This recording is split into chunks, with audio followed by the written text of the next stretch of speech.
Hi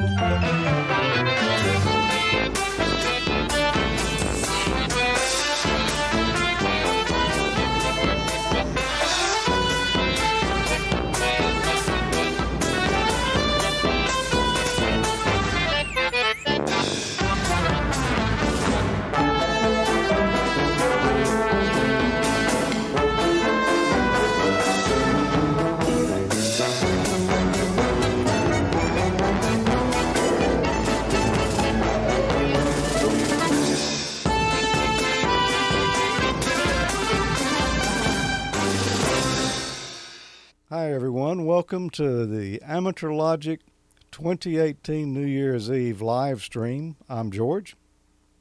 I'm Tommy. And I'm Mike.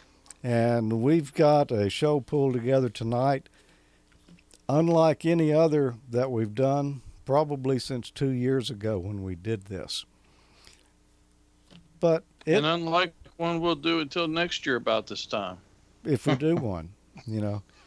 It's only been a every other year event so far, it seems like, but hey, that's okay. We save it all up to give you twice as much at once. Something like that. Something like that. Yeah. We want to mention that we've got a chat room going anytime we're doing a live stream, and I can't really post it at the bottom of your screen here, but just imagine it says AmateurLogic.TV/chat. Yeah, it would be amazing if it were there. It would be. There's a lot of folks in there. So I've got evidence right here. We were talking about putting the chat room on screen a while ago. There. And there it is. There it is. Okay. A lot to go tonight. We were trying to time this out where we could hit everybody to have the people in the right time zones at New Year's Eve. Well, of course, naturally we're about 20 minutes late starting, so that may not happen. So if the corks don't pop here at straight up midnight, don't let that stop you. Go ahead wherever you are. Celebrate New Year's Eve and New Year's 2019 when it comes in your time zone. We got a lot of stuff to go tonight, so let's get on into it here. Mike, you sent us a video clip here, and I was trying to decide exactly who this was here. I think I may have seen this guy before. Maybe you can explain it to us.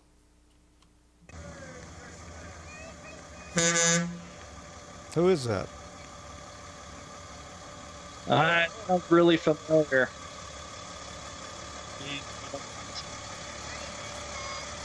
Merry Christmas!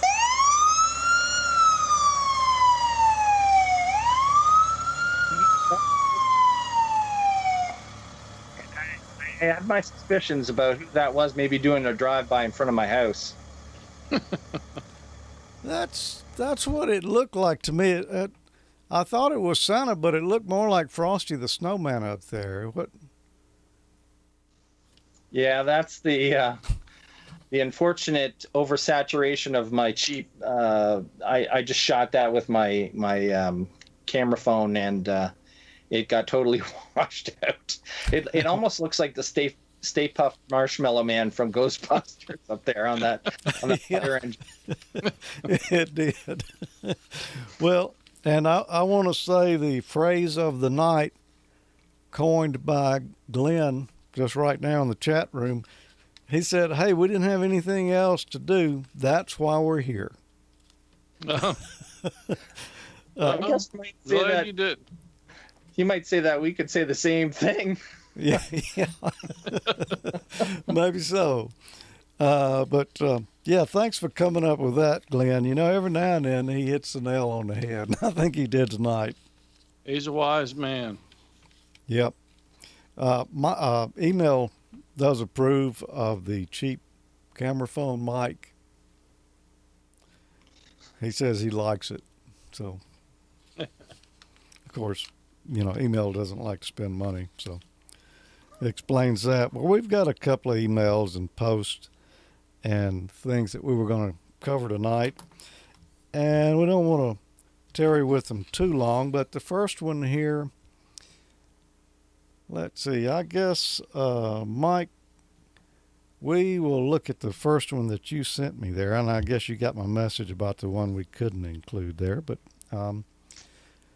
I did not get that message, George. okay. You sent me 1, 2, 3, 4, 5 different links. Okay. The fourth, and I have them up in front of me here. Which one are we not reporting on? The first one, I take it? No. The one on Jonathan, I couldn't get that link to work, so we're just going to skip that story. Okay. But what were talking about here is the first one you sent us. Tell us what's going on there, Mike. Well, apparently, with all this government shutdown, FCC is going to suspend most of their operations on January the 4th, I think is when it's supposed to start if something doesn't happen between now and then. Hopefully, I don't know what that means for us amateurs. Certainly, there's going to be other government services affected by that as well. So I don't really know what to make of that. So hopefully it doesn't come to that, but we'll have to wait and see. Well, yeah, I guess you're right there. I didn't read the story, didn't have time to, but yeah, it could get interesting there. At least they're not suspending our licenses. No, but they're probably going to delay issuing new ones and upgrades and things like that, I would imagine. Good, yeah. Probably very possibly. Yeah. Well, non-essential services, so yeah, it could be delayed a few days. Depends on who you're talking to, whether that's essential or not, but yeah. Yeah, true. It depends on if you're the guy who just took your exam, I guess. Yeah. Okay, Tommy, have you got something there that you want to tell us about? Yeah. Yeah, actually, I got an email from Elliot. It's regarding my last segment on Pi-Star. And if you remember, I didn't run through the Wi-Fi setup on mine, but it was primarily from the lack of... I just bumped my head on the corner over there. Yeah, I don't know how that happened. Yeah, there you go. I'm not sure what's going on here, but anyway, it says, "Hi Tom, this is Elliot, K1MF. We've got quite a few emails from him in the past. He's a good viewer for a long time. Anyway, it says, followed your Pi-Star segment. You also mentioned about updating the DVAP Pi altogether. That's the wrong email. Let me switch. Actually, I'll just do that one. I'll save the other one for later. Anyway, followed your Pi-Star segment. You also mentioned about updating the DVAP Pi that you put together back in episode 57. I currently run 6 of those for myself and for others who are on D-Star. It would be nice revisiting the DVAP Pi and maybe an update. Still stable as the first day it went on. To everyone at Amateur Logic, Merry Christmas and Happy New Year, and many more episodes ahead. I watch those back episodes more and more. I always pick up something new. Elliot, K1MF. Appreciate that, Elliot. I think I will go back and do that. They've got a lot of nice distros out, like the Pi-Star one that I showed. Mm-hmm. But sometimes people just want that little simple, no fuss. Just turn it on and it just works. So I may go back and revisit that sometime here in the near future. Yeah, that could be interesting. I really liked the Pi-Star one, by the way. Yeah, that's a good. I copied it, and I've got one going here. Don't have the DMR working on it yet, but everything else works like a charm. Mike, You've been playing with that, hadn't you? Yeah, I finally got, I don't know how much you're going to get in the camera here, but... Well, I'll get as much as I can. Well... Let's see. There's a Nexion screen. You can see it's MMDVM that I'm set up for.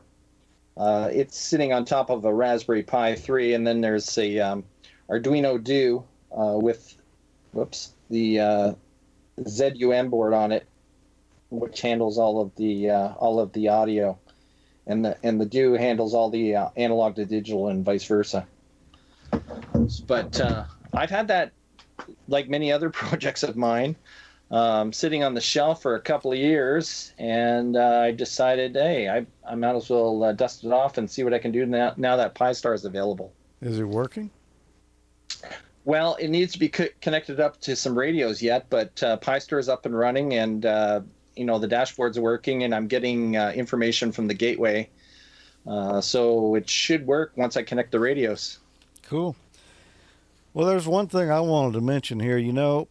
My favorite segment of the past year was the one I did in December, where I made the DTMF controller that talked and used an Arduino. It could easily be a repeater controller. It had a lot of neat features on it. If you hadn't watched the December episode, I want you to go back and check that one out, because, hey, I think it's the coolest project I've done in quite a while. And it was all homegrown right here. I just took bits and pieces and put it together and came up with this.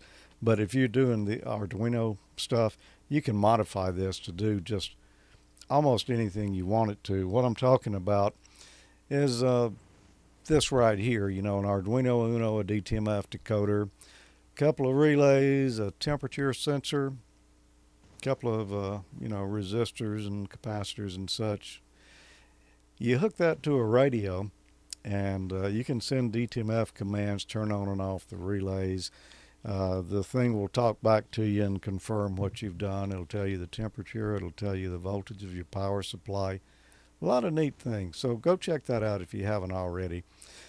There was an error with that, and it worked for me, but what happened here is when I was drawing out the schematic, I tried to make it as simple as I could. And you see that little DTMF board there at the top, and I've got those 5 wires coming straight down from it, all nice and neat. Well, it turns out that's backwards of how I wrote the code. So rather than modify the code, I redrew the drawing so that it would be correct for what we need. And you can see now those wires are all twisted up in a jumble. Well, there was no other way to do it than that, or else rewrite the code. So if you download the zip now mentioned in the show, it will have this version of the drawing in there. It's not really as complicated as you look like it is, and the wires are color coded, so it's kind of easy to follow.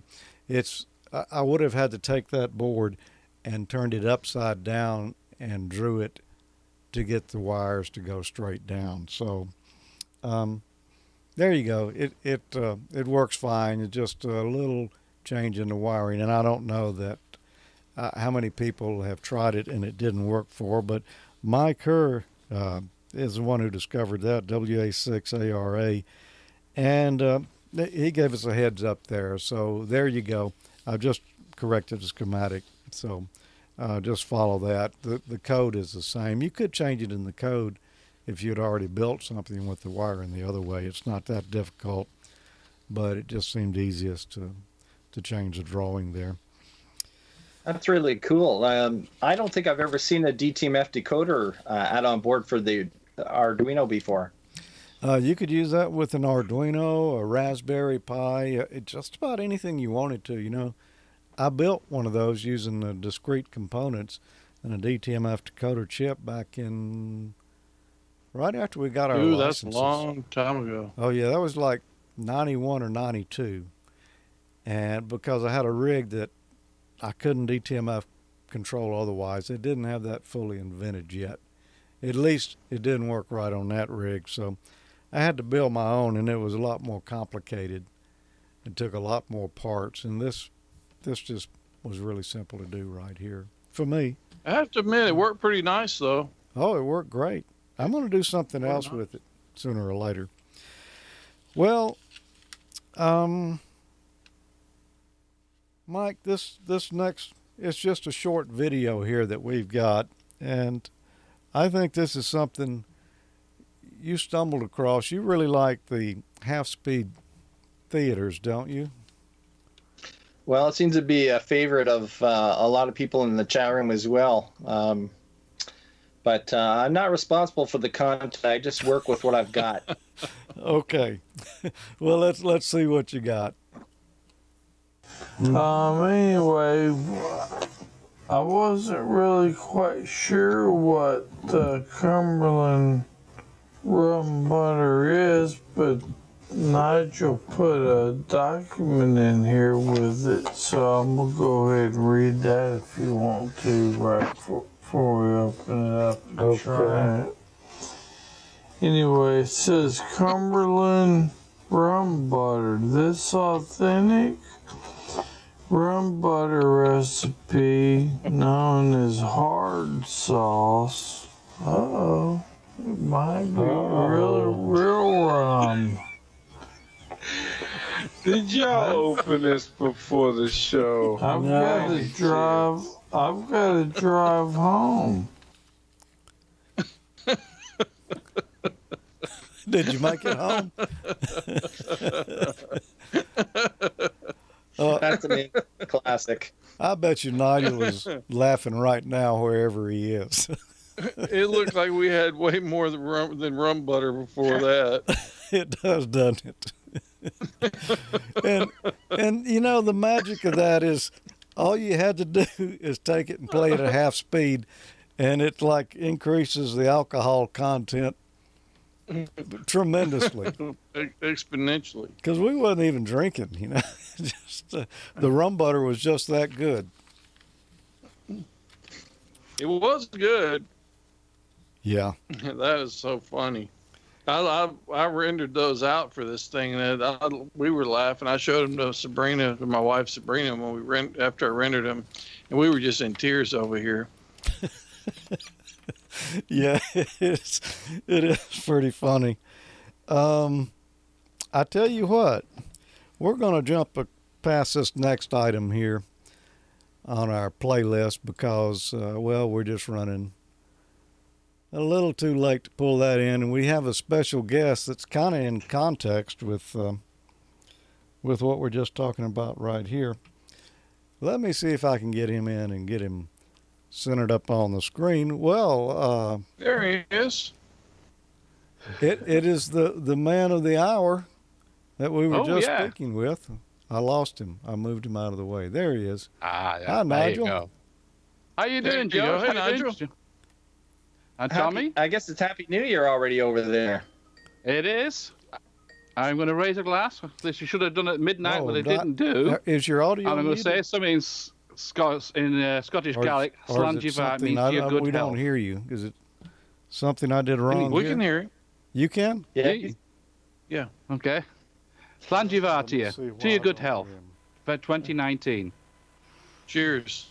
It's a little early for a glass here, so I can't raise one with you, but Cheers, Yeah, I Nigel. don't- Tommy, can you hear me? yeah, I hear you fine. I wonder. Oh, so you yeah, I've got something enjoyed the not rum, correct Cumberland here. rum butter. I assume he's going out. Oh, over it was the- fantastic. I assume good. everybody's hearing him over on the live stream there, but I don't Yeah. know why I can't hear him here. Oh. Yeah. Well, everything's working this fine this time, and if you've noticed, I've got my tartan plaid on. Oh yeah. Oh, there you go. Yes. And Lady Julia's gone to bed. She's gone up to Bedfordshire. She's not a night owl. If you've noticed me on the chat rooms, I seem to shit there till 4 o'clock in the morning. It's nice to work you for the first time, and I've been a long-time viewer. And perhaps we will tell about how I got into amateur radio and also getting my American license. So would you like me to go ahead with that? Yeah, but first, tell us your title there. You're not just Nigel P. Lawrence. You've got a actual title, don't you? Yes, I own a wee bit of land in Scotland. It's called, I'm a Laird, Laird. Okay, I didn't know what that was. I had to ask my wife. I thought it was a first name, and she said, "No, that's not a first name. That's a title." Okay. I own land, and the lady Julia, she owns land as well. That's why she's got the title lady. Ah, okay. Oh, okay. That's interesting. Yeah. Well, But yeah. she's fast asleep in horizontal mode. Well, tell us about your licensing there. Oh, the license in the UK, go back to 1985. I was start my British license. We only had I had to go to the local college to do it then, because you didn't do it at local clubs then, City and Guilds, and past that, and that granted me a license for 144 megahertz and above, but had no Morse code test. A few years later, I'm dyslexic, so if you bear with me when I've written to you some emails, you might miss a few words out. And basically, we went to a Hamfest, or we call them radio rallies, in North Yorkshire. And there was a team of VEs there, and I sat their test. I did the novice, the technician, and then a couple of weeks later, went back and did the general. And then I applied to the UK authorities to get my full A license. But a local club round here didn't. Oh, well, you shouldn't have done that. You're not American. I said, it doesn't matter. I've got a qualification. The British authorities accepted it. So that is how I got G1. I was G1 MEJ. I'm now G0 MEJ. Cool. And you just did it right there in the UK. You didn't have to come here to take an exam. If I'm going to one of these days, going to get around to doing my extra. I hold the US call KG0PL, and it was a friend, an expatriate who's now Silent Key in Fort Collins. But before I had that, when I just got my general, I used to be N50XA in Mississippi. Oh, really? Wow. Yeah. So that was also an expat. So obviously for US FCC regulations, you have to have a postal address. I've never been to the United States. I make that quite clear. All I've ever done has been sat my test on a military base here in North Yorkshire, in northern England. So how many people do you think have gotten licensed that way? Not just you, I know. Well, there was another amateur in my town. I can't remember his US call, but it's G3IZD. He holds an amateur extra. Another friend, he let his technician lapse. And a Silent Key, again, I introduced him to the club. He's now Silent Key. He had a American technician license as well, so it's quite feasible to do it. And our national convention in the autumn or fall with the RSGB, you can go and do your American tests there as well. So it's open to, if you're an American citizen working in our country, you can then go and contact the Ripon Amateur Radio Society or the Dali Amateur Radio Society. Check that out on Google. And then you can go and arrange to do a test. And that's $15. But over here in the UK, our exams are a lot more expensive. A lot more expensive. At one time, you could only do one exam at a time, but now you can sit them all in one go. My wife, she holds, she started with the foundation class license. And basically with the foundation, you can start with absolutely know nothing about radio. But by the Sunday, you start Saturday morning, finish by Sunday afternoon. If you made the grade, you passed, you get a 10-watt license. And then she further herself, she's now got an intermediate license, where that's where the 2E comes into it. She's a 2E0 Juliet Bravo Papa, and she had to do some more tests, written exams, and also some soldering tests. She had to make a simple receiver, and that thing. But she can't seem to pass the advanced class. And so that's one thing that's different over there than it is here. You know, if you get your entry level license here, a technician, you don't really have any HF privileges to speak of. You got a little bit of 10 meters, but and maybe some CW privileges, but it's different over there in the UK. You do have some HF. Oh yes, the foundations do have a lot of the access to the HF bands, and they can use CW and they use digital modes as well. Wow, and it's just at a lower power. Yes, a very low power. There's 10 watts. I was talking to your next guest, Andy. We are acquainted because obviously Colorado. And we were talking about the power. And I've also had an interview with Ted Randall a few years back. The difference between the power over there, that your kilowatt license. Over here in the UK, there's not many amateurs running. We're only allowed to run 400 watts PEP at the air antenna or aerial. So, and there's not many amateurs in my area are actually got towers. We've just got wires. So You've got to listen to us, amateurs. I've got a very small backyard, and my HF aerial at the moment is down. And but it was like in a zigzag L-shaped sort of configuration because I live in a small terraced house and I can't put it over the backyard wall because it's a public highway. Oh wow! And it's the time of year that I could be doing it now. I need to get on there, but I used to go right below 3,800 in the DX window there, and talk with the guys over in the UK. There's one guy that has just a amazing station over there, George, and I can't call his call sign right off. He's using a Foursquare. Always gangbusters in here, but there's several guys over there that make it over here pretty good in the winter, when there's not the lightning. Well, yes, that's the thing, but I don't have the real estate. That's the problem. Yeah, well, I have a loop here in the backyard that for 80 meters, but I don't have room that I can put it up like a delta or square. So it's sort of a trapezoidal loop because that's what would fit, So, Yeah. I do quite well on 6 meters because I made myself a homemade delta loop, and I've done quite well with 100 watts. But where my house is located, if you go on Google Maps, on Google Earth, I'm surrounded by tall buildings, which is the shipyard. So I do well to get out. It's a challenge. Well, and I forgot to mention right when you came on here, it's we're not in the same year as you now.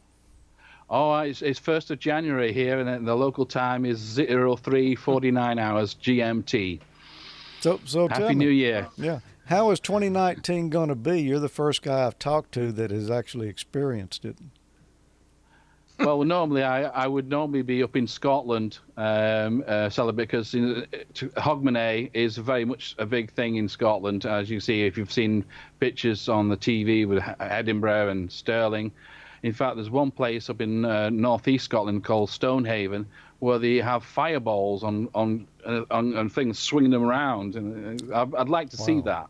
That does sound interesting. Tommy or Mike, I'm sure y'all have got some questions for Nigel. I was just curious about tell us a little bit about the 4-meter band, because we don't have that allocation over here.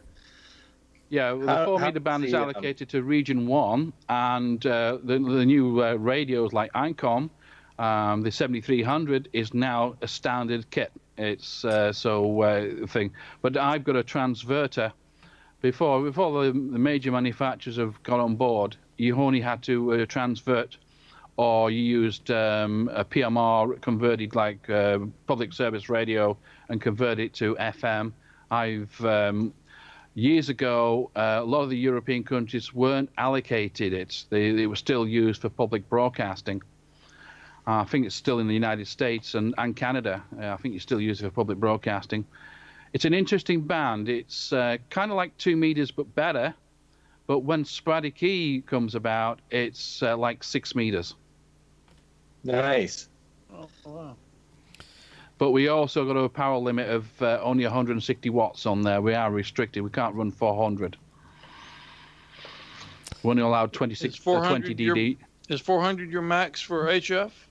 All bands? Most bands, yes. Most bands. You can get, through the regulator, Ofcom, you can apply for a higher power license, but you've got to go through a few hoops to say why you wanted it. Say if you want to put an EME station up, you can apply for a higher power license, but not generally granted for everybody. Oh, that's interesting.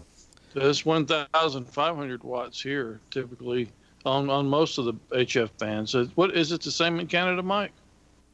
It's 1500 watts PEP. Yeah, same here. Yeah. Yeah. Same here. I have. So when you guys listen to us, we're on our 100 watts and a wire. You got to listen to us, and especially when our lower class licenses like the foundation and the intermediate, where they've only got 10 watts. The foundation class, which is the M3, M6, and now M7, the first prefix, and the two E's, zeros, they're 50 watts. So if you hear of them, give them a chance. Oh, certainly. Whenever we hear a station from over there, we definitely try to listen up. And your band plan's a little bit different over there. What frequency? Well, the 80 meters, like I was saying in the email to you earlier, we do not have the top end of 75 meters because it's 3.5 to 3.8. That's it. We don't go the top end of 80 meters. So same with 40 meters, we're only allowed from 7 to 7199. Mm-hmm. So, but the 30 meters is the same, 20 meters is the same, 18 meter the 80 meg band's the same, and 21's the same, and 24 and 28 are the same. The top bands are all full allocation. So anybody with a general in the U.S. could talk with you, with the exception of 75 meters. Correct. The generals here can only go to 3,800. That's as low as they can go. So you've got to either be an extra or have the old advanced class license to be able to. Like I have, yeah. Or you work split. Or you work split, yeah. Yeah. So that's how you do it there. I mean, I've heard you people from North America, but I've not got the real estate to get the aerials high enough because over here, towers and masts, to get one put up properly, you have to go to the authorities and get planning permission. It's not as easy as you guys, where you got your PRB1. I don't know about Canada, but it's a lot more restricted over here. Well, there are restrictions here, and it's mostly to do with neighborhood covenants. A lot of neighborhoods in the cities have restrictive covenants that won't allow you to put any kind of antenna outside. Now, that's with a neighborhood agreement. It's not a government thing, but right. you still got to comply with all that. But as far as the government stuff, they really are not supposed to prevent you from putting up antennas. I say not supposed to because I'm sure it does happen from time to time. Yeah. Well, we've always had able to put stealth aerials up or antennas if you can get away with it, and we put it in a loft or something like that. In fact, I've got the original Cobweb by Steve Webb, TPW. It was given to me, and it's the original British Cobweb aerial, but it needs some fixing before it can put outside because one of the bands the spreaders is broken, so it needs repairing. But that is an original Cobweb aerial, and I've actually had the privilege to actually meet the designer many years ago at a radio rally, a Hamfest. Wow, and that's a good antenna. We use one here at Field Day, and Tommy's used it a lot, and it's a good performer. Yeah. So that's what I've used for the higher HF bands and the doublets within the zigzag L shape. For the lower, my lowest I can go to is 60 meters, which is channelized just the same as in the States. Yeah. Yeah, and I'm sure it's the same way there because we got more or less the same radios, just maybe a little bit of different bands set up in them. But a lot of radios here, they don't come with 60 meters just right there readily available. You can get to it. But you got to make your own channels. I had to modify mine. I use a Linko, and I think my Kenwood had been modified as well. Mm-hmm. So I'm not in the. I'm like Emile. I'm an amateur with a budget. Exactly. We won't call you cheap. Nigel, are you limited to 100 watts on 60 meters over there? We're allowed 100 watts, yes, the dipole, and that's it. We're only 100 watts on the dipole, nothing spectacular. Right. Same over here. Yeah. Well, let's take a quick look at something here that Mike pulled out for us, because we're going to have to be moving on pretty quick here, Nigel. But Mike, we've got one more half-speed theater, I think, queued up and ready. Well, that to go made me here. laugh before with the rum butter. It was really good stuff, and of course, non-alcoholic, but you wouldn't have guessed that by looking Well, at no, that what clip. I'm drinking here is not. I also have to thank my my care of address amateur friend in Fort Collins. That's where I have my address. He, funny enough, the bottle of this nice liqueur single malt whiskey came some time ago. And but I can't send it back to you guys because you've got some strange laws that you can't have alcohol coming into your country. Oh wow, yeah. Well, you couldn't have alcohol here at all at one time, but they changed that pretty quick. Here's an interesting thing. I'll bring it up to the camera, and it's got a call sign, and I bought it from a certain auction site. Oh, I'll have to get me out there. Yeah. And it's got the call sign on there. Let me have a look and remind me who the call sign is. G2NE. It's a Mr. Sampson. And it still works. So it's really nice key. And Cool. I've never advanced from a straight key. I still like to use the straight key. Yeah. Well, that's nice. That's the collector's piece. So there we go. And one of these days I will go around and get round to doing my extra, but I've got other things on in the progress. I left school without any formal qualifications. I am dyslexic, so I've just passed my entry level level 1 in English, and I'm going to do my level 1 in maths. And obviously, once I've got that out of the road, I'll have a stab at the extra, and it means a round trip. 80-mile round trip to Ripon in North Yorkshire to do. So we'll stay overnight somewhere, and I may try get the Lady Judah to do a technician. Cool. That'll be nice. Well, And we use ham radio, and we got a bike and sidecar. We use ham radio or PMR radio to talk to each other. wow. So if she starts nagging me, I have to switch it off. that works. It's a magic switch right there on the rig. Hands-free as well. Oh, I was talking to another amateur about network radio. It seemed to be very coming about whether you're using the telephone network. Again, there's somebody who's got restrictions and who can't put aerials out. Although it's not proper amateur radio, but it's a starting point. I've just got myself a new smartphone. I haven't got D-Star myself, but I put Peanut on it, and I'm enjoying it. But it's not the full D-Star. It is a compromise. that's what I have heard. That we've been kind of looking into. I've got a friend that's using it, and it's nice. But yeah, you're right. It is a compromise. Well, what I have found with it is that if you get Peanut to Peanut, the audio sounds really natural as we're talking now.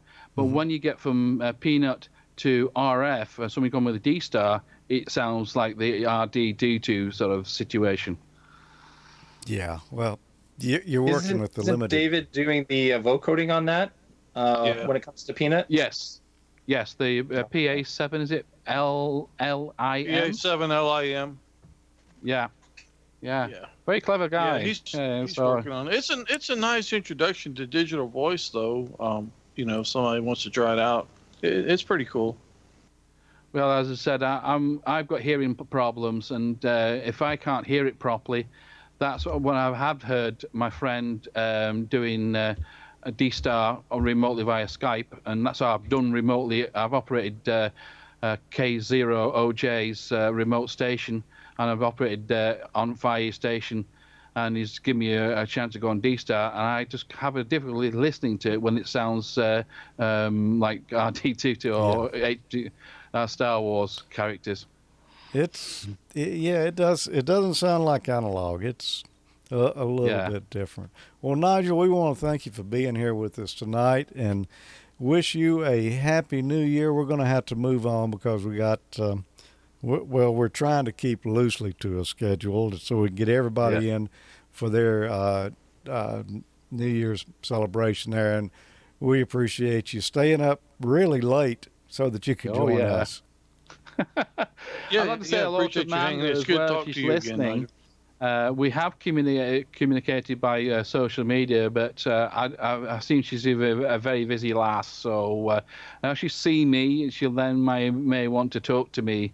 And just to quickly, last month now, 30 years ago, I was one of the many radio amateurs in the UK who was at Lockerbie for the air crash disaster. And it put me off flying.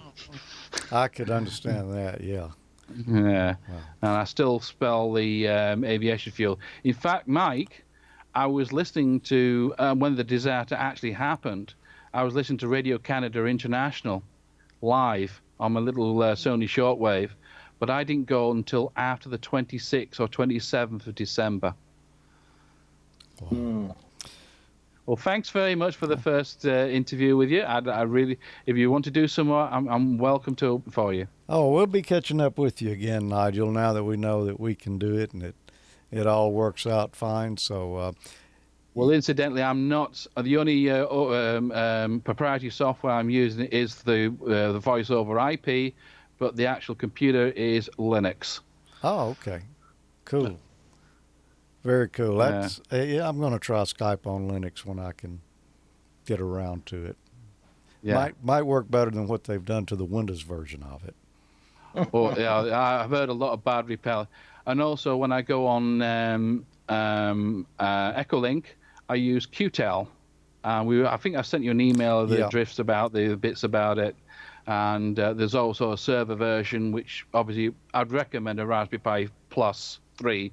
To whereas your early version didn't work that well. Right. And I am going to be getting back to that because that's something I'm interested in. All right, 7-3, and you have a happy New Year, and we'll be talking with you again soon. Yep, 7-3, Thank you very Nigel. much. Happy I'll New Year. stay up and late till 5 o'clock. Wow.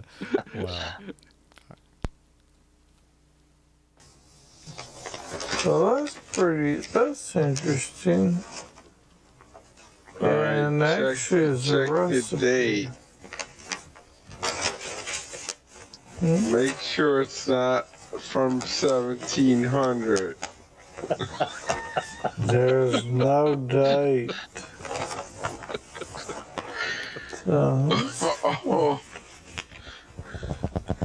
Established 1354.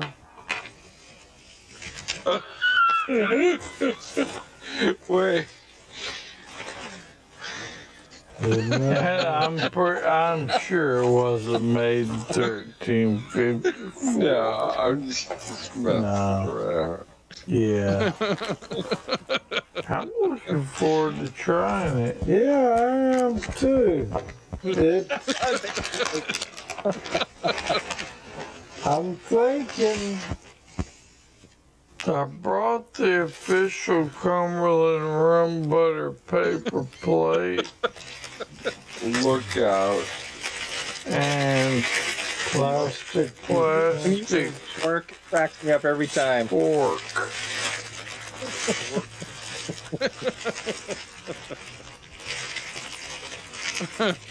You want me to open it? Go ahead.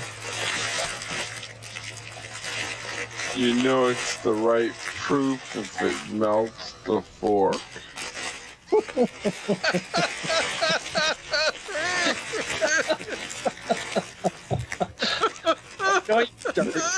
You're gonna get me going.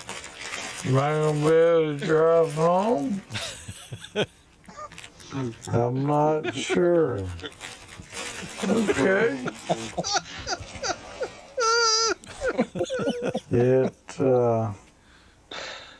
It doesn't smell like Vegemite or Marmite. Well, that's a good thing, right? Yeah.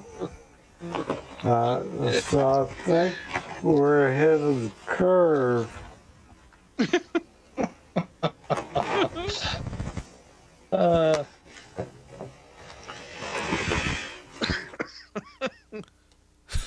You know, it actually sounds like we've been up in Canada trying some of the new legal herbs they got up there. Yeah.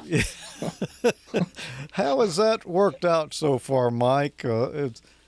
You know, it got a lot of attention in the media when it first became legal, and then it just went radio silence after the first week. I have not heard another report or incident or any, other than the fact that the supply couldn't keep up with the demand initially. There were some problems with. And what about the Dorito supply? It's probably running kind of low now. Well, you know, that would have been a smart business venture for somebody to figure out if they could, I guess, open up fast food places right next door to where the dispensaries were. They'd probably make a good business that way. You know, the Girl Scouts set up outside one of those in Colorado when they started, and they were selling out of cookies like it was going out of style. That's true. That doesn't surprise me at all. Wow. Those things are those high-speed things are so funny, man. Like I said, I have no responsibility for the content. It sort of presents itself. Yeah, and that the topic from that show is just perfect for that. Oh yeah, that was just a natural, the rum butter for sure. Yeah. And thanks Emile, your comments were classic. Oh yeah, awesome. Wow. I just noticed in the chat room we got quite the variety of international guests there. We've got Kevin, ZL1KFM from New Zealand, and Timay has been in there for quite a while. And I see that Amanda's in the house now. Happy New Year. It's not Happy New Year yet, is it? I guess it is for those folks. Not for Amanda, but yeah, it is for the other folks, yeah. Cool. It'll be Happy New Year's here. We got another 2 hours to go. What time zone are you in, Mike? Eastern Standard Time currently, which is 11:09 p.m. right now. So less than an hour to go to New Year's for us anyway. Okay. Well, that'll be here before you know it. You may have to remind us, like knock us over or something and tell us Happy New Year so that we'll be ready. I think my daughter and my wife upstairs are going to let me know when it's time. So, and I see John Baggett, K2BAG, is in the house as well. So he's in the same time zone. So he'll I don't know. We should find out if he's in Times Square because I know he's not far from that location. So, John, are you in Times Square by any chance? Yeah, it's a little latency there, It's so a little delayed. Yeah. He won't answer for a moment. Well, let's take a quick break here, give everybody a chance to stretch their legs and go to the snack bar.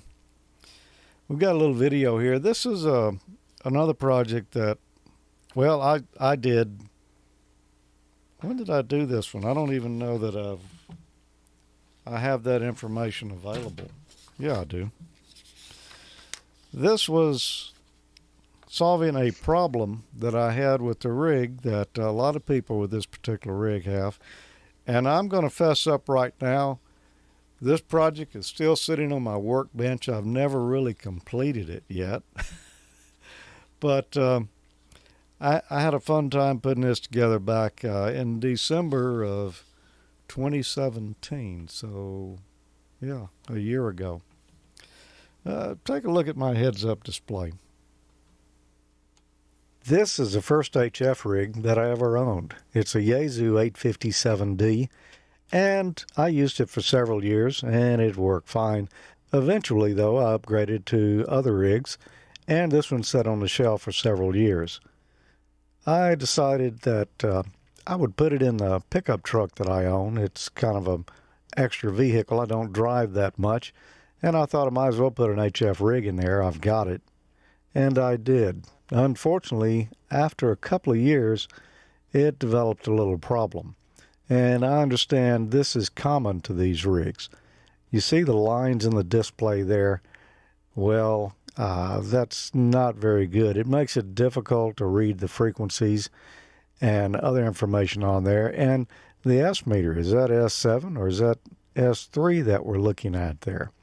Well, it's kind of hard to tell, isn't it? My friend Wayne, KG5RE, has the same rig with the same problem. Supposedly, it's the display that's used in there. It's mounted to a board with conductive epoxy, and after being in a hot vehicle for a period of time, that epoxy begins to break loose, and different segments go out in the display, as you can see there. And it's not a good situation. I don't think you can buy the display itself. You may can send the head in to Yaesu and have it repaired. I have not researched that option. I'm not sure what that cost. But I had some parts sitting around here, and I recall seeing Tommy's segment on a heads-up display for this exact rig back in episode 64 in March of 2014. And I thought, I'll look around and see what parts I've got. Maybe I could just build a heads-up display and use that with this. Tommy had used a monochrome LCD display with his, and that would have worked, but I got to looking around, and I had this 3.5-inch TFT LCD screen for an Arduino. It claims to be a touchscreen. I bought this at Dayton Hamvention. However, upon further investigation, it's not a touchscreen at all, which is not a big deal to me. I was just thinking $20. That's not a bad price for, a graphics display that does RGB color. And this is it right here. It's based on an ILI 9481 display. And I found that those are available from banggood.com. Currently for only $10.73. On the rear of it, it doesn't say anything about being a touchscreen. There is a micro SD card slot on it, which I don't need right now, but could be handy for something in the future. And it takes a lot of I/O pins to operate this. If you tried to use it with an Arduino Uno, you'd use up most all the I/O pins that are available on there. So I'm going to be using it with Arduino Mega instead. Now the Mega's got a little more memory on it and a lot more I/O pins, and as a matter of fact, the example code I found on the display, the guy was using a Mega, so shouldn't have any problems there. You just mate the display onto the I/O pins of the Mega, and I've still got plenty of I/O pins left over on the sides here. I'm only going to use pins 52 and 53 along with the ground to connect the TX and RX for serial communications, but there's plenty of I/O ports left for other projects. You could put controls on there, push buttons, anything you wanted, but I'm not going to do that at this point. We'll hook pin 52 of the Arduino to the TX connection on the cat/linear connector, and pin 53 of the Arduino to the RX pin on the connector, and of course ground on the Arduino to ground on the connector. That pretty much covers the hardware portion of the project. Of course, I'll want to build some kind of box to mount this into. Now let's look at the software. And here, I'm not going to reinvent the wheel. I'm going to search on the internet, find the individual pieces that I need to the puzzle, and then assemble them in a way that will do what I need. The first piece here is a cat library to work with the FT857D. Fortunately, James Buck, VE3BUX, wrote one several years ago. This is the same one that Tommy used on his heads-up display, and that will save us a lot of work. Now, you can do this project for any rig that supports cat command or serial commands, but you'll have to do a little work. You can find this library at ve3bux.com. The next piece we're going to need is some way to do the serial communications between the Arduino and the rig. Unfortunately, our display uses the pins that would normally be used for serial communications. However, we can use the software serial library that's included with the Arduino IDE to use other pins. Now just keep in mind that some pins on the Arduino will not work with this library. The two that we're using, 52 and 53, are supported by it. You can find more information at arduino.cc. We'll need software to translate commands to our display. Unfortunately, the LCD display library that comes with the Arduino IDE will not work with this display. I did a little searching and I found the driver we need on GitHub at the address shown on the screen. It allows us to do most of the basic graphic commands on the ILI 9481 display. However, there's no text characters defined in the library. For that, we'll use the Adafruit GFX library that comes with a lot of included fonts, plus you can add your own fonts to it. Now that's 4 different pieces of software I've downloaded. I'll need to write the code to tie all these together, but there's one more function I want to add that I don't think I've ever seen on a rig before. I've got a little extra room on this display because it's fairly good size, so I thought, why don't I put a count-up timer on it so that anytime you key the transmitter, it will start counting and let you know how long you've been transmitting. And that could be handy to help you avoid timing out a repeater or any number of things. Now, a simple timer like that could easily be written on the Arduino, but I found one someone had already written, which meant it's been tested and it works well, so that will save us a lot more time. You can find the count up countdown timer at arduino.cc on the link I'm showing here on the screen. Now, most of this code is not super complicated.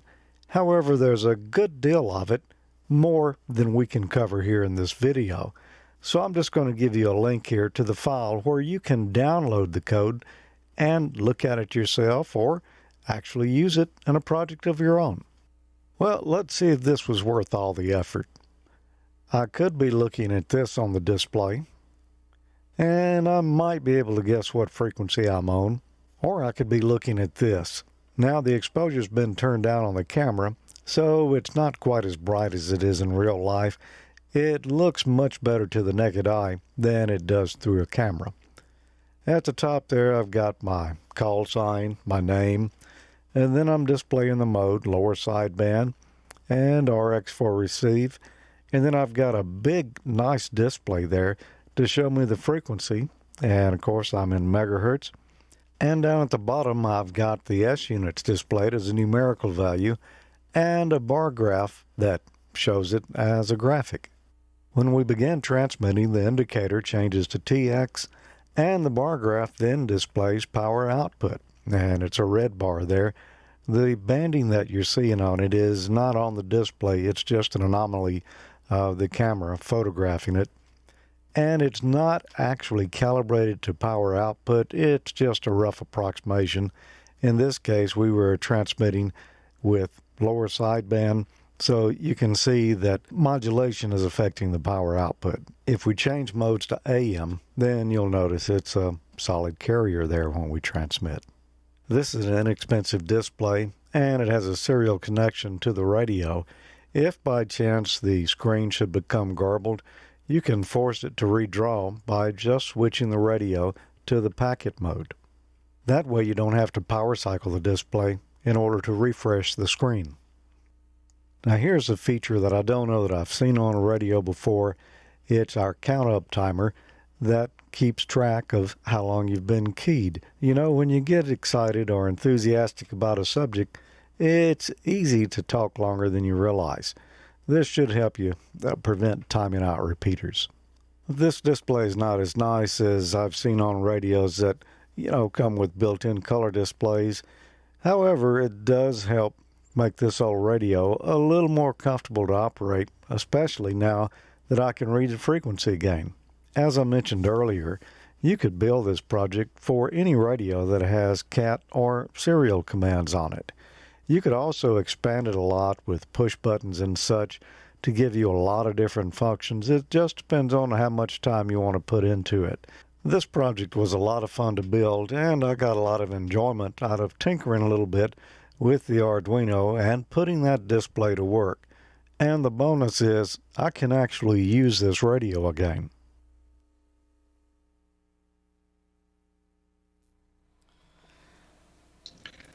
Well, I like the project. and as I mentioned, I liked it too, but I just haven't. It's all in pieces. I could plug it all together and it still works, but I just haven't put it in a box and got it, fastened up, buttoned up. But Yeah, that display looks pretty bad. If you're ever going to use that thing, you're going to have to finish it. It's pretty difficult to read. Yeah, oh yeah. I pulled out that radio right before the last time college because I was planning to use it for something. But well, you were here. We couldn't even really read. Yeah, we were going to try a demo to get some audio issues with it. And as you can tell, although we're still 2 hours away from New Year's Eve here, or 2 hours away from New Year's, the fireworks have already begun. Yeah, I've been hearing them outside here as well. Why don't you two stall for me for just a moment? I'm going to grab something. Let's see what's going on in the chat room. Sounds good.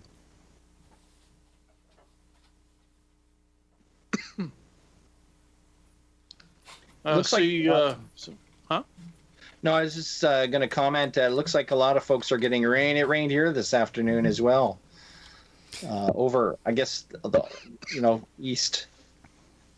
I think they're getting the cold snap over towards where Amanda is in Colorado and west.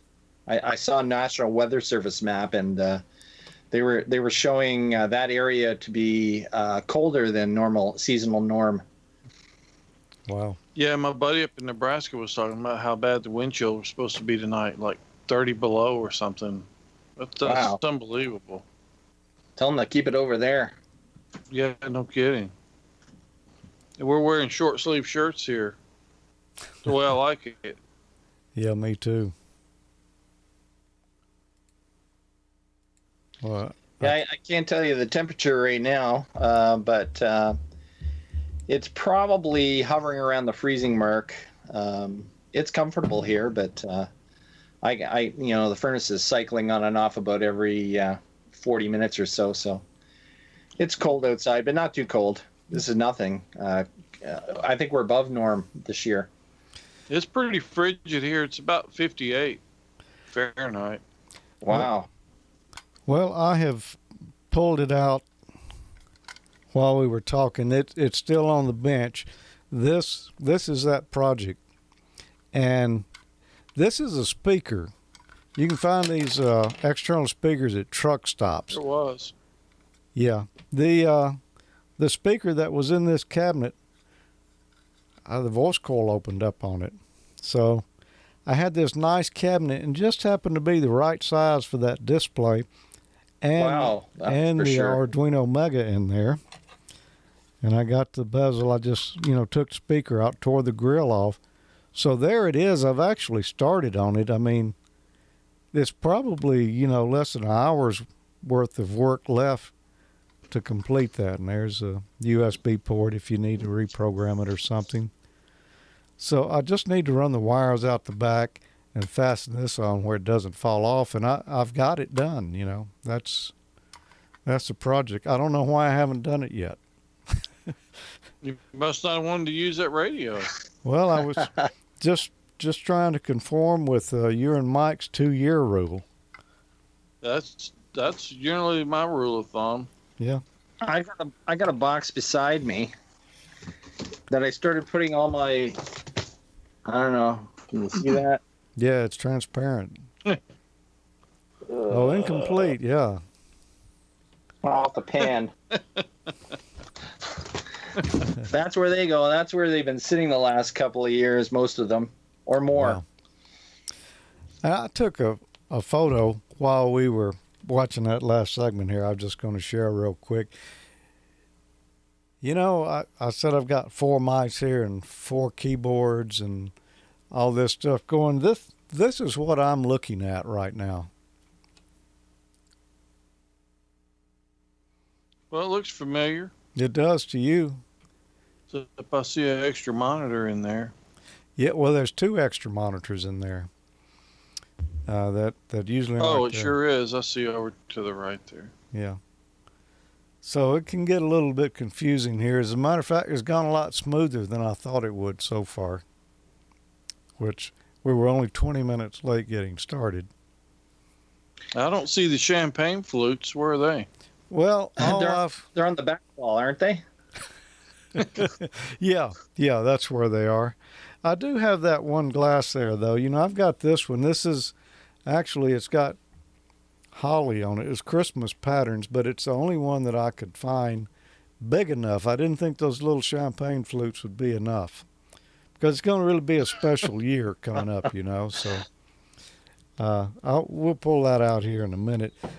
But I do have, and you probably can't see that. Well, we got fireworks going on.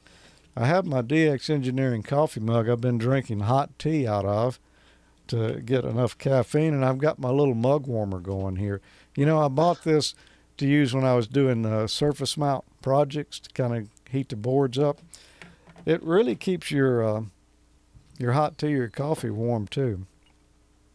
Well, that's a good endorsement. Is that a Sultan product by any chance? Sultan? Yes. Well, the reason I'm asking, I was out Christmas shopping with my daughter, and we're trying to figure out every year it gets harder and harder to find something to buy my wife for Christmas. And so she had already bought her a bunch of stuff, and she saw one of those and she bought it for Christmas. Huh. Exactly. It looks exactly the same as that one. Well, this one says Provo Craft and Novelty, so it may just be a novelty, and I didn't realize it, but it's keeping my mug warm, so that's good. That's a novel idea. What more do you need? Tom just said, fill that glass up with rum. Yeah, okay, that would work. Rum butter. Or rum butter, yeah. You see me reaching all around. I'm trying to grab the right mouse, even though they're labeled now. That's not really working out for me all the time. Don't cross the streams. I'm going to try not to. Let's see. I need to click on that. I know when I'm there, it's usually kind of hard to figure out which monitor to look at for the mouse because a lot of them will go from one monitor to the other one. Right. But I mean, I'm badly outnumbered. I've only got 2 hands and 4 mice. Well, Mike, you had another post there, I believe, or item. Was that the from the ARRL as well? You know, as a matter of fact, it is. Yeah, actually, this is good timing because after Nigel was showing us his stray key, there's a reminder that tonight is stray key night.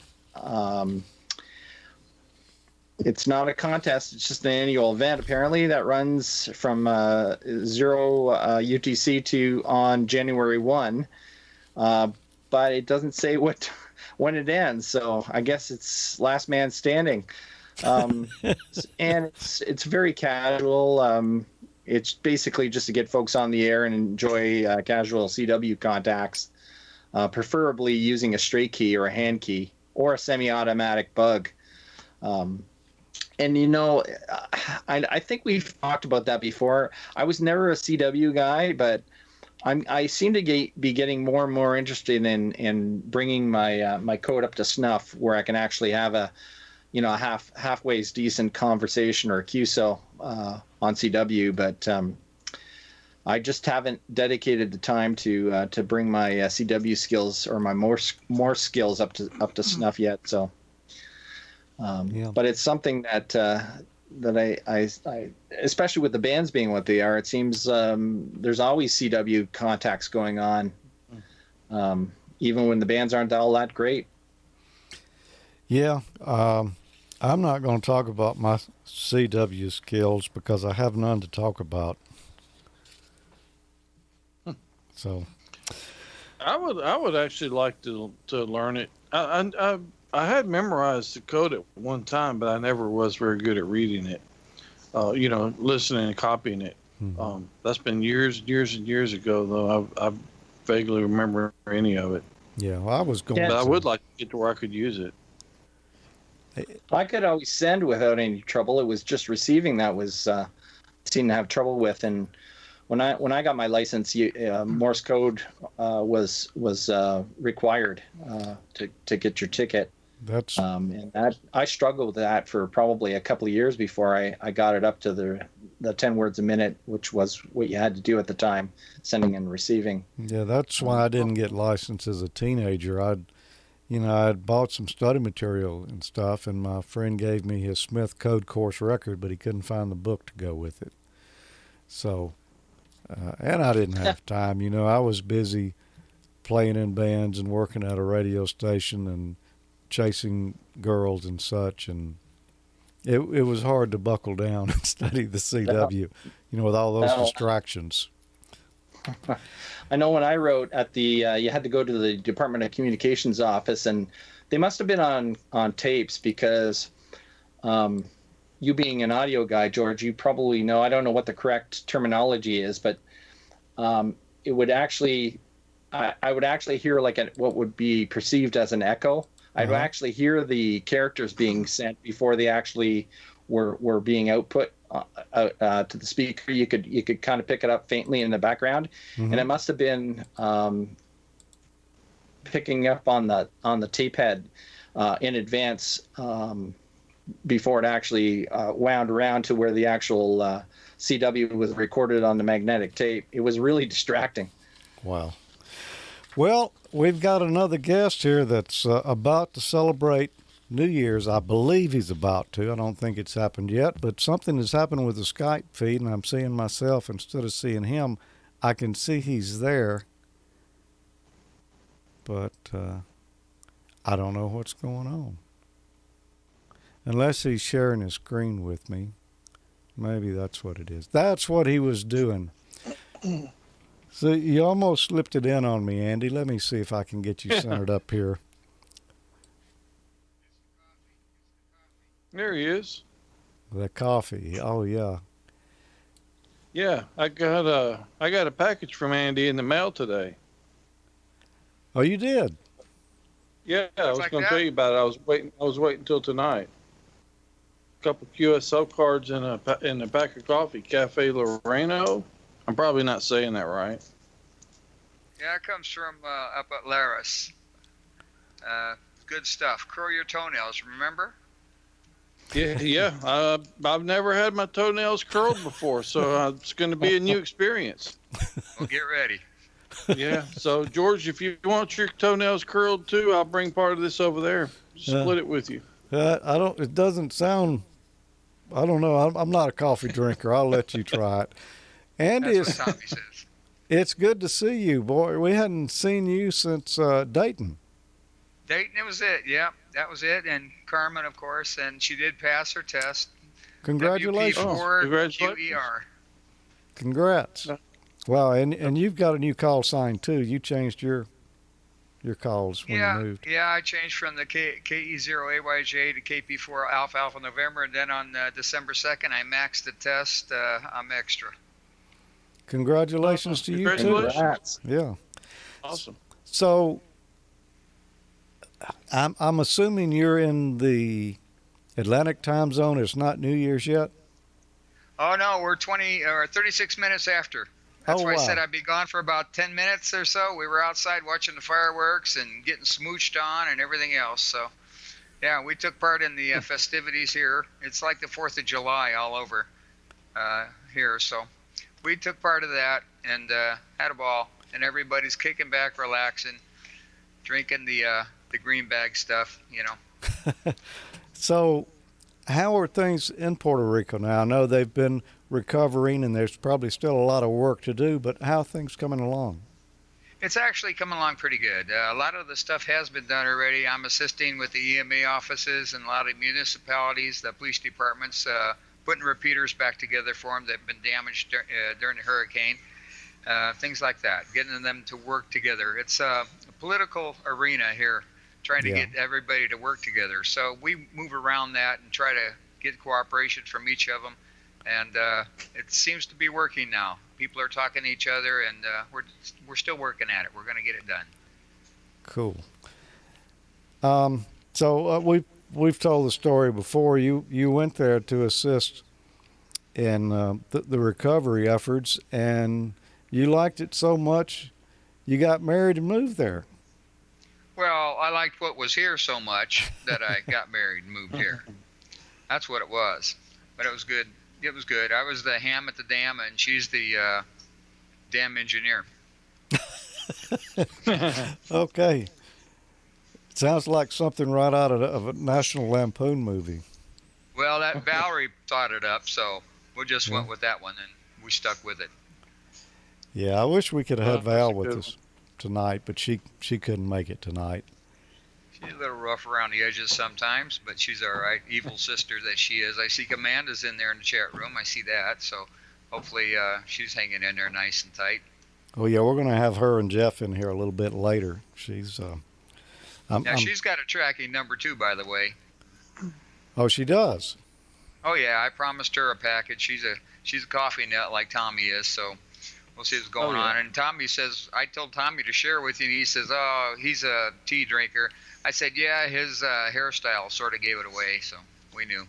Well, I cut off like 2/3 of my hairstyle 10, 15 years ago. Yeah, I've seen a few pictures of you. You were quite the heathen back then, weren't you? Yeah, I guess so. Good.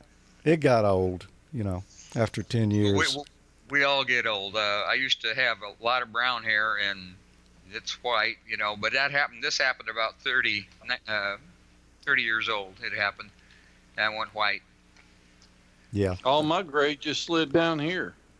Yeah, it looked like a skunk fell asleep on your face. That's what it looks like. That's highlights. I paid to have that done. I'm sure you did. So, what is your ham activity like over there now? Do you have a station set up yet? I sure do. I got a complete ICOM station. We got a D-Star repeater up and on. We're doing good over here. Got the 7610, 5100 running great. Got the 7100 in the truck. Got the DV Mega in the truck, and right behind me here I got the Pi Star. Got that running on everything. Got DMR, NXDN. And I was really surprised that jumbo spot. It's a jumbo spot, not the real Zum spot. It's a jumbo spot. I was surprised how wide banded that thing is on transmit. I can get up to 800 megahertz on that thing, and that's really surprising me. Wow. That is pretty wild. And so you do have DMR working on the Pi Star then? Yes, I do. It was a nightmare to get it done. I got it. Okay. Well, you're ahead of me then, because I haven't.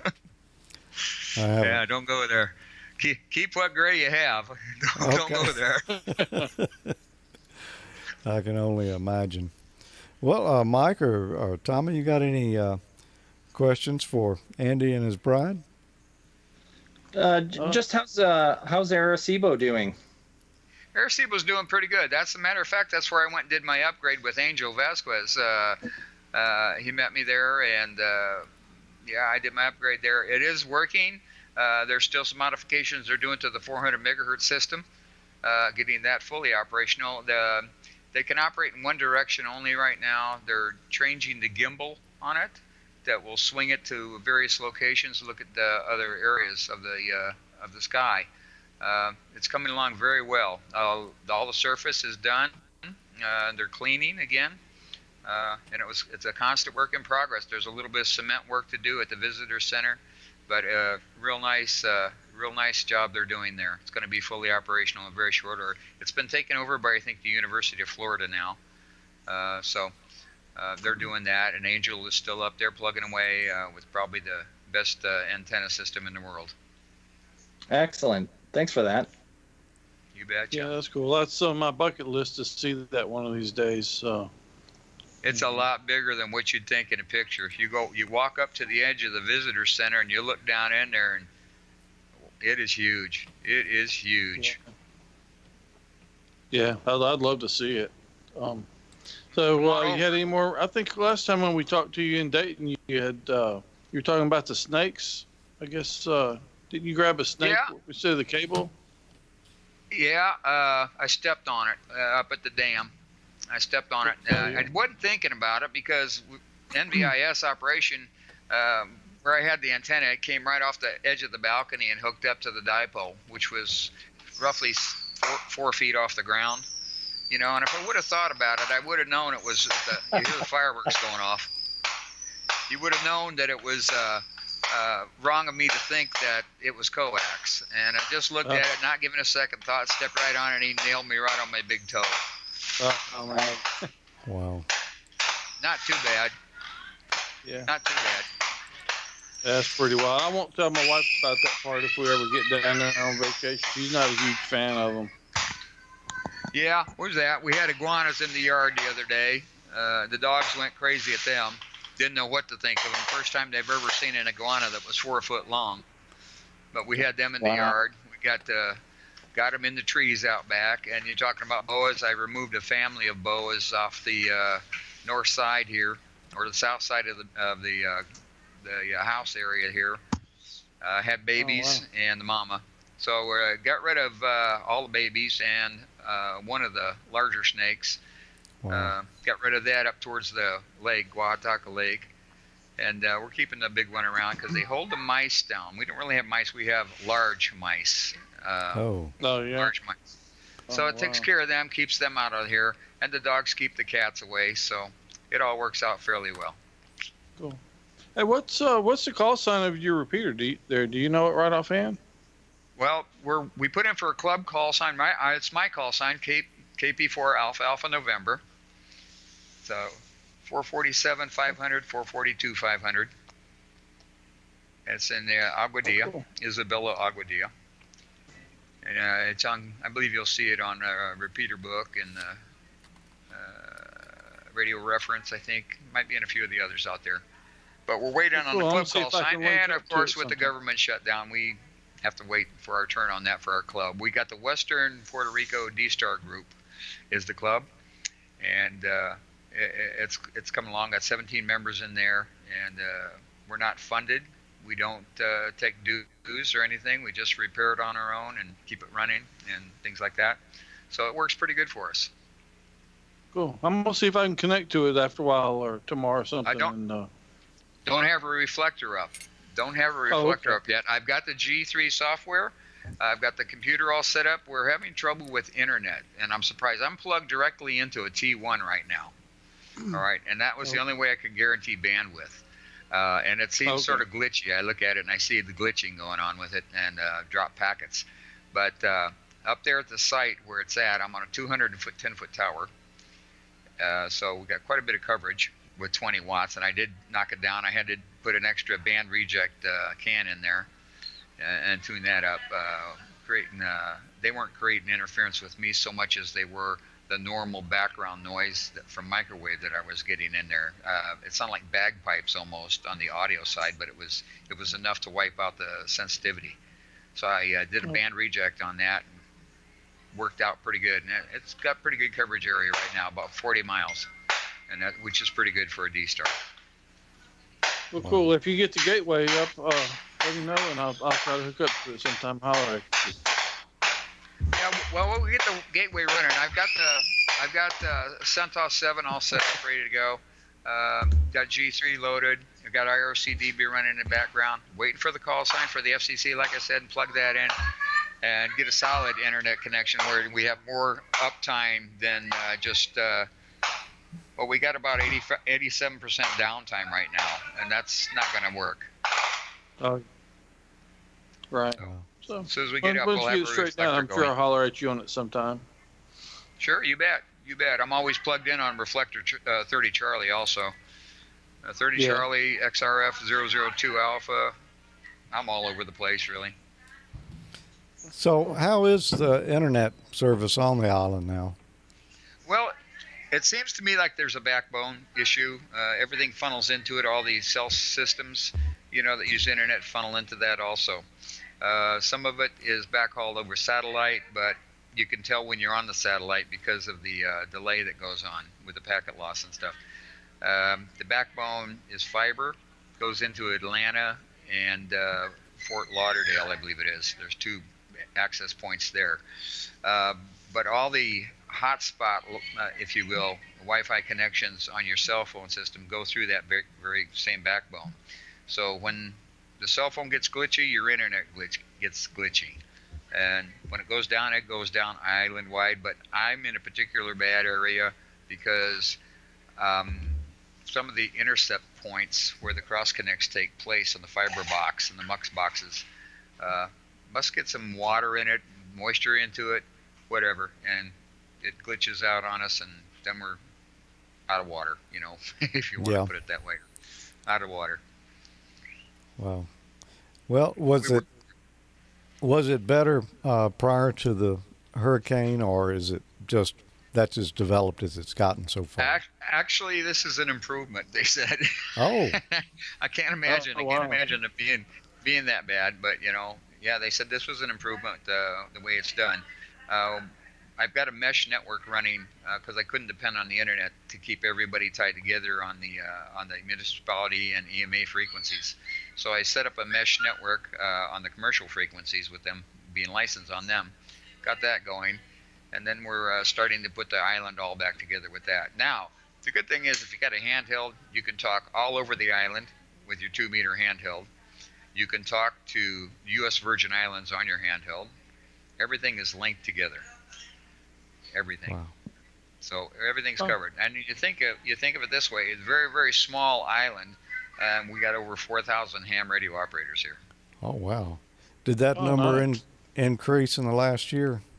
It sure did. Every class I've gone to look over, see what's going on. Matter of fact, the class that Carmen went to for testing, it was packed, and there was probably 85, 90 students in there. And every place I've gone to see the testing that's going on, there's anywhere from 25 to 100 people in there testing. Wow. They're just adding them like crazy. Wow.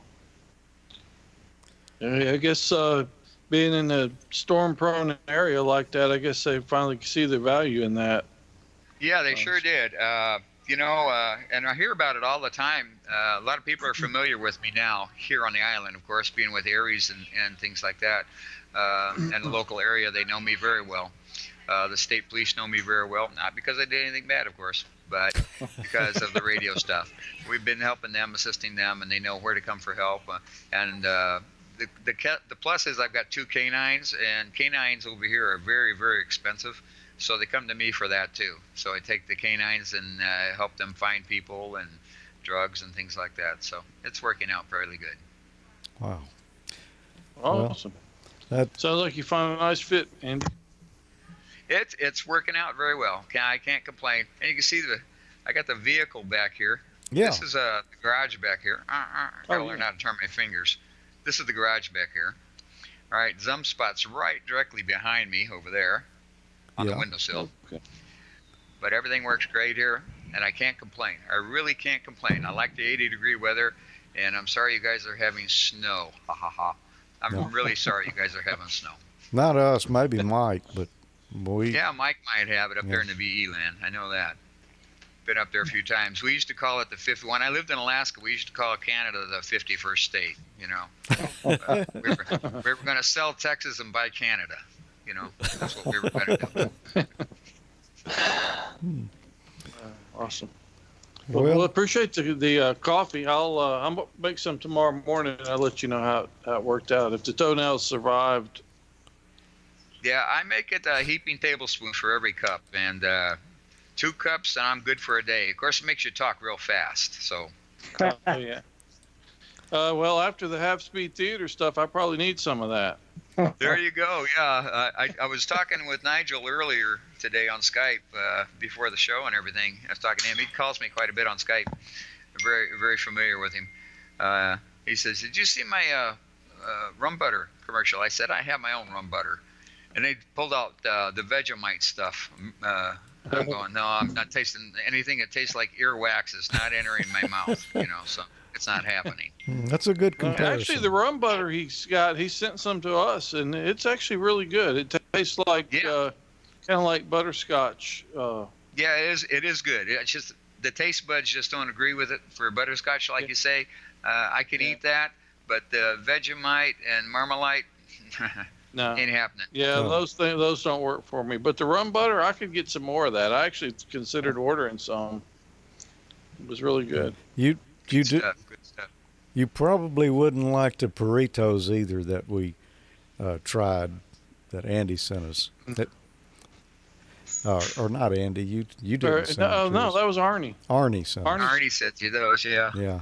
No, probably not. We had some neat stuff this morning. It was like potatoes stuffed with meat. Somehow she got I don't know how Carmen does that. She gets the meat inside of a potato and it's breaded on the outside, and it was pretty good. Huh. It's pretty good. But now she has me cooking salmon and stuff, so I'm learning to placate the Puerto Rican appetite with Alaskan cooking. I don't know what this is going to develop into, but it's working out pretty good. Well, it sounds interesting. Have you tried any boa yet? I had boa up at the dam. Like I said during the interview at Dayton, not going to go there again with that. Iguana is a little tough, so you got to have a lot of salt. So not eating that stuff anymore. Don't have to. We have a lot of rice and a lot of chicken. We have a goat. I don't have a lawnmower anymore. I have a goat, and it works great. So that works. And I have two roosters. Then. Maybe that's what I need to do. Don't want to watch, and they start crowing at 11:30 at night. So. Wow. Maybe they're from a different time zone or something. I'm going to put them in a different time zone, George. That's what I'm going to do. Sounds good. It's the Maytag freezer time zone. Yeah. There you go. Well, Andy, we appreciate you taking a little time out from your new year there to join us. I wish somehow I didn't get my calculations right. I would have had you on a little earlier so that we could have. Don't worry, we don't hit the sack till about 2:30, 3 o'clock anyway. We're up looking at the stars and the Milky Way, which we don't have the light pollution here, so I can go up on the cement roof. And this house is totally hurricane proof, also. So we go up on the roof, cement roof, and you can sit there and see the Milky Way. Wow, must be nice. Nice, it is. Well, very good. You take care, and I hope we'll catch up with you again soon. You know what? Call me anytime. I'll be glad to participate. It's always fun. You fellas have a good New Year. I know you will. Prosperous New Year. And Tommy, do what you can to get him to taste the coffee. We could probably get him to switch. Okay, I may make a thermos and take it over there next shoot. Yeah. Yeah. All right. Yeah. Yeah. Appreciate the coffee, Andy. It's always good to talk to you. Good talking to you too, George, Mike. Y'all take care. Happy New Year, like we said. All right. Happy New Year, Andy. Bye-bye. That was a lot of fun. Oh, yeah. Wow, it sounds like an interesting place. Boy, it does. I mean, I guess you think it's not that far away. It's probably similar, but no, we don't have those kind of animals here. No, he makes it sound kind of appealing, in some ways, but then the lack of the internet connectivity is definitely a turn off. Yeah. And the storms, in the summertime hurricane season would be pretty rough too, because they get pounded quite frequently out there. Yeah, it's that would have to be tough, but this time of year it's probably an island paradise. I would imagine so. Wow. I see in the chat room that John has reminded us that there's 5 minutes to go for us on the Eastern Seaboard, I guess you could say. Okay, yeah, well, depends on which clock you look at. It may not be quite that long, maybe 4. Yeah, I'm showing 23:56 over here. Yeah, 11:56. Okay. Well, I'm trying to think of what to do next year. I was going to play another little video, but I don't have one that will fit in there. And we would like to be here for Happy New Year's. I'm going to go up here to my fridge and get out a New Year's beverage. Okay. And you two. I've actually got an email I can read. Okay. Anyway, it's actually related to my last segment as well. I'll do that while you go get your beverage. All right, and I'm going to pop. Already made the run and got mine. I'm going to pop the chat room up here too, in case anybody wants to see what's going on in there at the same time. Well, if I can. That's interesting. It is interesting, isn't it?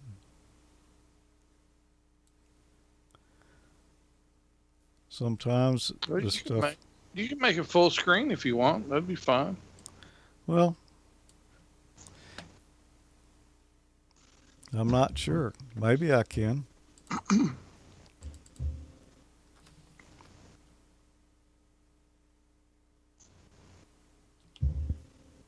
No, that's not it. Hey again, Andy. I pressed the wrong button.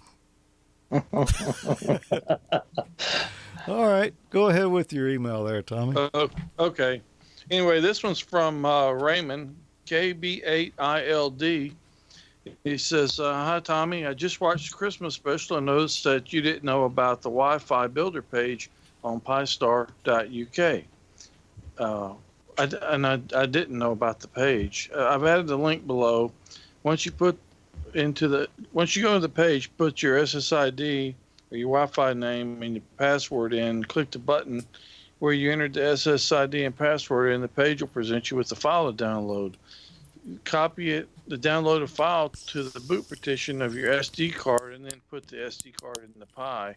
Once you boot from that SD card, your Pi will connect. And it's pistar.uk/Wi-Fi_builder.php. And thanks for the tip, Raymond. I didn't know about the Wi-Fi page, although I used the panel at the bottom of the setup page of the admin page to get my Wi-Fi connected, and that worked fine as well. But if you want to do that and not have to go the wired route first, I think you can use this method that Raymond's saying. So that's a nice tip. When you set yours up, Mike, how'd you do yours? Wired, or did you go with the Wi-Fi? I did Wi-Fi, and I was telling George about it, and we both think it's really, really cool the way that I guess I don't know if I'm giving everybody credit. I think it was Andy Taylor that wrote Pi-Star. But basically, when you set it up, it sets its own little Wi-Fi access point up, and you connect to it, and then you do configuration from there, which is really a neat way of doing it. Well, Mike, yeah. Happy New Year. Happy New Year, George. I'm wondering Happy if New Year. my wife and daughter fell asleep up there. Oh, wow. You will have to go shoot a firecracker or something. I'll give them the horn.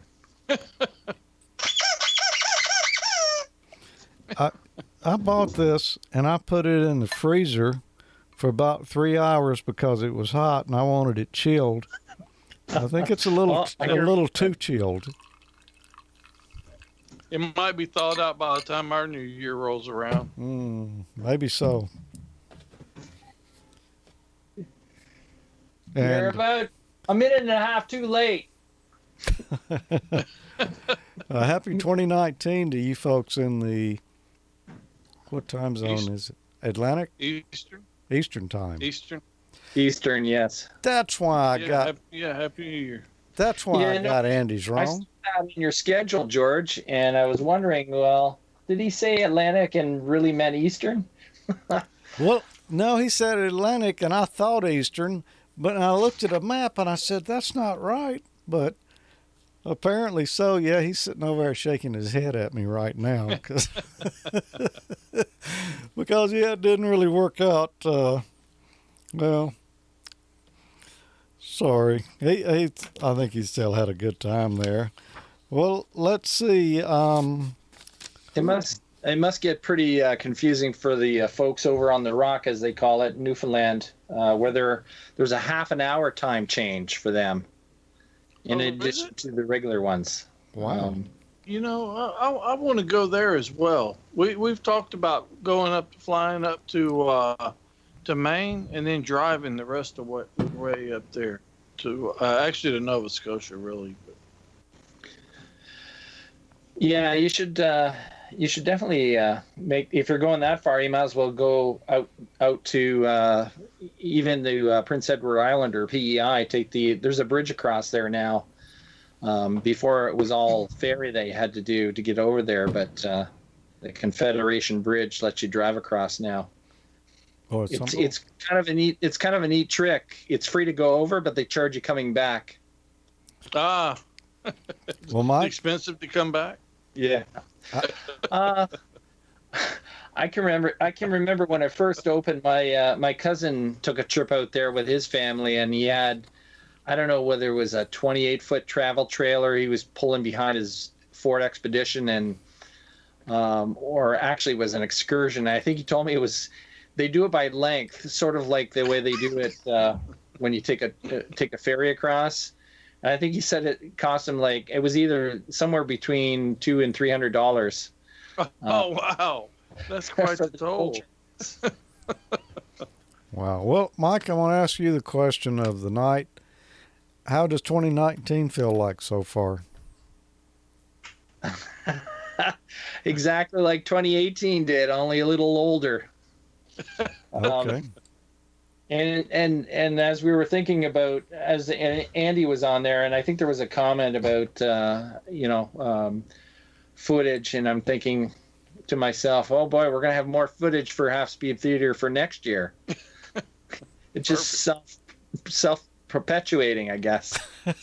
Yeah, well, when you can't come up with anything else, it's mighty convenient, isn't it? It sure is. And by the way, I'm enjoying that same fine beverage that we did here. I guess it was last year, Tommy. Maybe it was at the anniversary, 13th anniversary. It's the fine Welch's sparkling red grape juice. You can make wine from Welch's. I think it's Concord grapes that they use in Welch's grape juice, but a lot of people make wine right from Welch's grape juice. So yeah, it can be done. I'm going with the hard stuff tonight. The water, the sparkling water. Yeah, I'm on water too, even though I've got it in a Collingwood Brewery glass. One of the local breweries. Don't tell them I'm drinking water out of one of their glasses.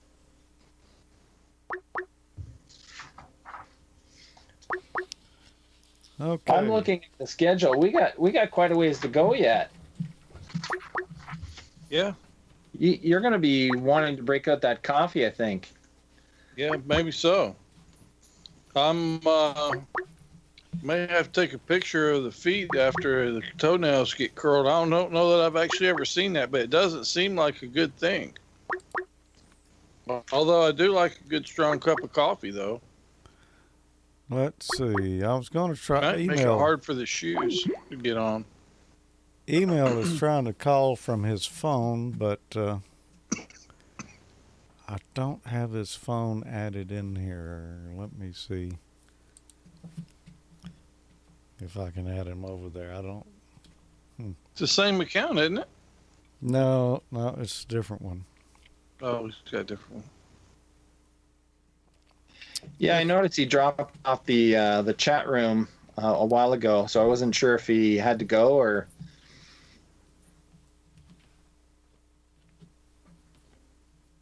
Y'all talk. Oh, he sure did. Glenn's still there. Yeah, John's still there. Ralph's still there.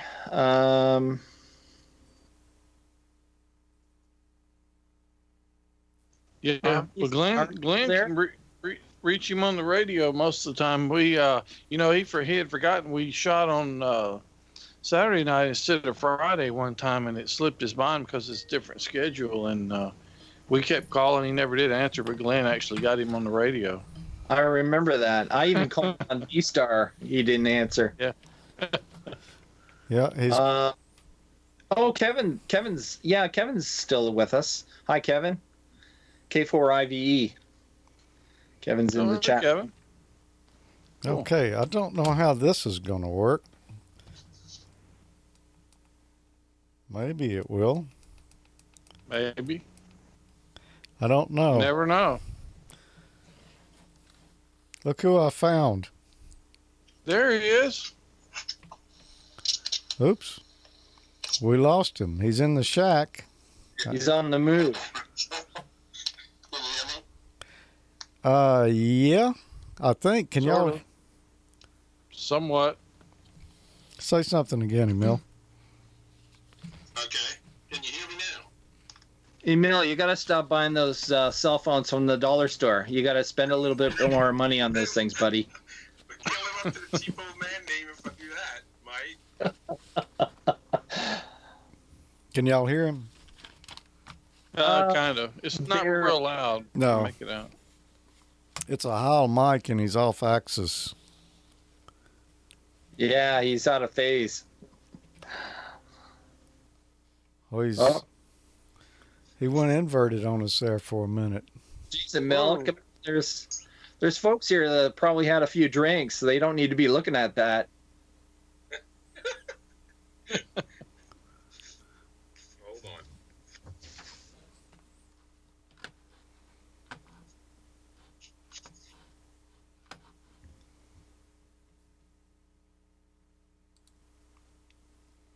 Emile, if I had, let me see if I can grab this address out of there because I don't have it on my other machine. Oh, wait a minute. No. How did I get you in here? I don't understand yet. I got you right here, but I don't have you over there, and it's the same account. I don't know. Is it because of the chat room? You got the chat room displayed on the screen? No, it's nothing to do with that. It's just like he's calling into a particular account I've got here. Oh, yeah, I think I called in to the George account, if I'm not mistaken. Yeah, no. That's not the one you're on now. I mean, that's the one you were trying to call. And I don't have your email address right here in front of me. I mean, not your email address, but the address of this account. If you will, well, I see you accepted my request back on April the 13th. I don't know why you don't show up here. Or is your status hidden or something? I am on my phone, so yeah. I probably didn't go through the settings on Skype on my mobile thoroughly like I do on the others. Yeah. Well, I've got two of you listed here. Right, on I this. have two different accounts on two different computers, and this is my phone. Oh, so you got three different accounts. Well, I logged into the one that's not logged in on the phone, basically. This is my Gmail, if I'm not mistaken. Okay. Well, I don't guess I have it added over there. I don't understand. So you got three, just yes or no? No, I have two. You have two. In that message right there, if you would just type the name of that one. Yeah, you may not Emile, see if you it. can hear me, Ralph in the chat room says, "Don't tune up your amp. We don't want you to lose power." No, don't. Or the whole city of New Orleans. Yeah. Yeah, or your whole parish out there. It's the dome killer. Yeah. Did you get a chat window from me there? You probably can't see it because you're on a phone. So. Hold on, let me see. Hold on, I'm looking. Arnie says he likes the cheap phone volume. Yeah. I can give you more of that, Arnie. I was going to try to get him up here on this other computer but I don't know that I can. Well. Okay, I found the chat window. Okay. Then if you will just type whatever that account is in there, then I will try to add you. And there's some stuff going on in the chat room over there that I don't know if they're getting tired of us playing around yet or not.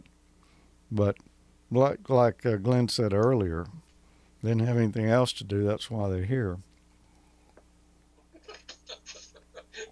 Glenn said that? That sounds like Glenn. Yeah. He's a wise man. Yep. I do have someone else over there queued up and ready to go in Skype that we'll be getting with in just a second. Yeah, and I really can't stay that long. My wife is recovering from a shoulder surgery she had, so I just wanted to really stop by and say Happy New Year's to everyone. And I know you probably got lots of people lined up. Yeah, well, we do. We've got we got several lined up. I won't say a lot at this point. We've been through a few, but we have some celebrities yet to come tonight. Celebrities. Yep. Okay. Well, sorta. I mean, as far as that goes. If they weren't famous before, I'm sure there will be when we get finished with them. All right. I'm going to hang up on this one and call you right back, Emile. All right. Well, no, maybe you better hang up on me. Okay. Because I don't know how to do it on here. Yeah, there we go. All right. He hung up on me. The nerve. Yeah, I know.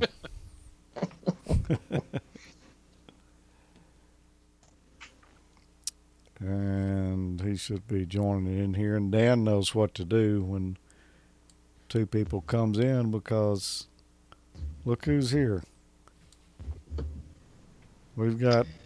Hey, Dan. Good day. Hey, Dan, and hey, Emile. Hello. Hey. We managed to get you all here. It looks a little squirrely when you use this new version of Skype and you've got a conversation. You don't see everything. But we talked about that last night, so maybe Dan knows how he can get to where he sees it. We got it going. He's got it going. Email on the phone there. I have no idea what he's dealing with on a phone in Skype because I haven't done that. Yeah, I've done. Can you see it all, Emile? Yeah, I see George and Dan and myself, actually. Okay. And you don't see Mike and me? No. They're there. Oh, we're here. Yeah, We're here. I think they might find you. You may be better for it. Yeah. Just Yeah, it shrinks it up when you in a group conversation like that on Skype. It's real difficult to get it to where you can see everything. So everything's going okay down there? Is that for me or Dan? That's for you because Dan's up there. Yes. Everything's going good down here. Like I said, I won't stay long, but Happy New Year's to everybody from the swamp, and tell Ralph I won't power on my amplifier so that they can remain with power in the city. And it's getting pretty active over here, closer and closer with the fireworks and the neighbors and the dogs running everywhere. So might get interesting. Yeah, I think it is going to here too, because we've been having a lot of the same thing. Well, thanks for stopping in and saying hello, Emile. Good to see you, and we will see you, I guess in a couple of weeks, huh? Yeah. Next time. Sounds about right. Probably about a week. Yeah. Yep. Happy New Year down there, here. Emile. A little early. Happy New Year, Tommy. And I'm guessing it's already maybe coming up on New Year's for Mike. And I was thoroughly enjoying Half Speed Theater, by the way. Well, you were a part of it.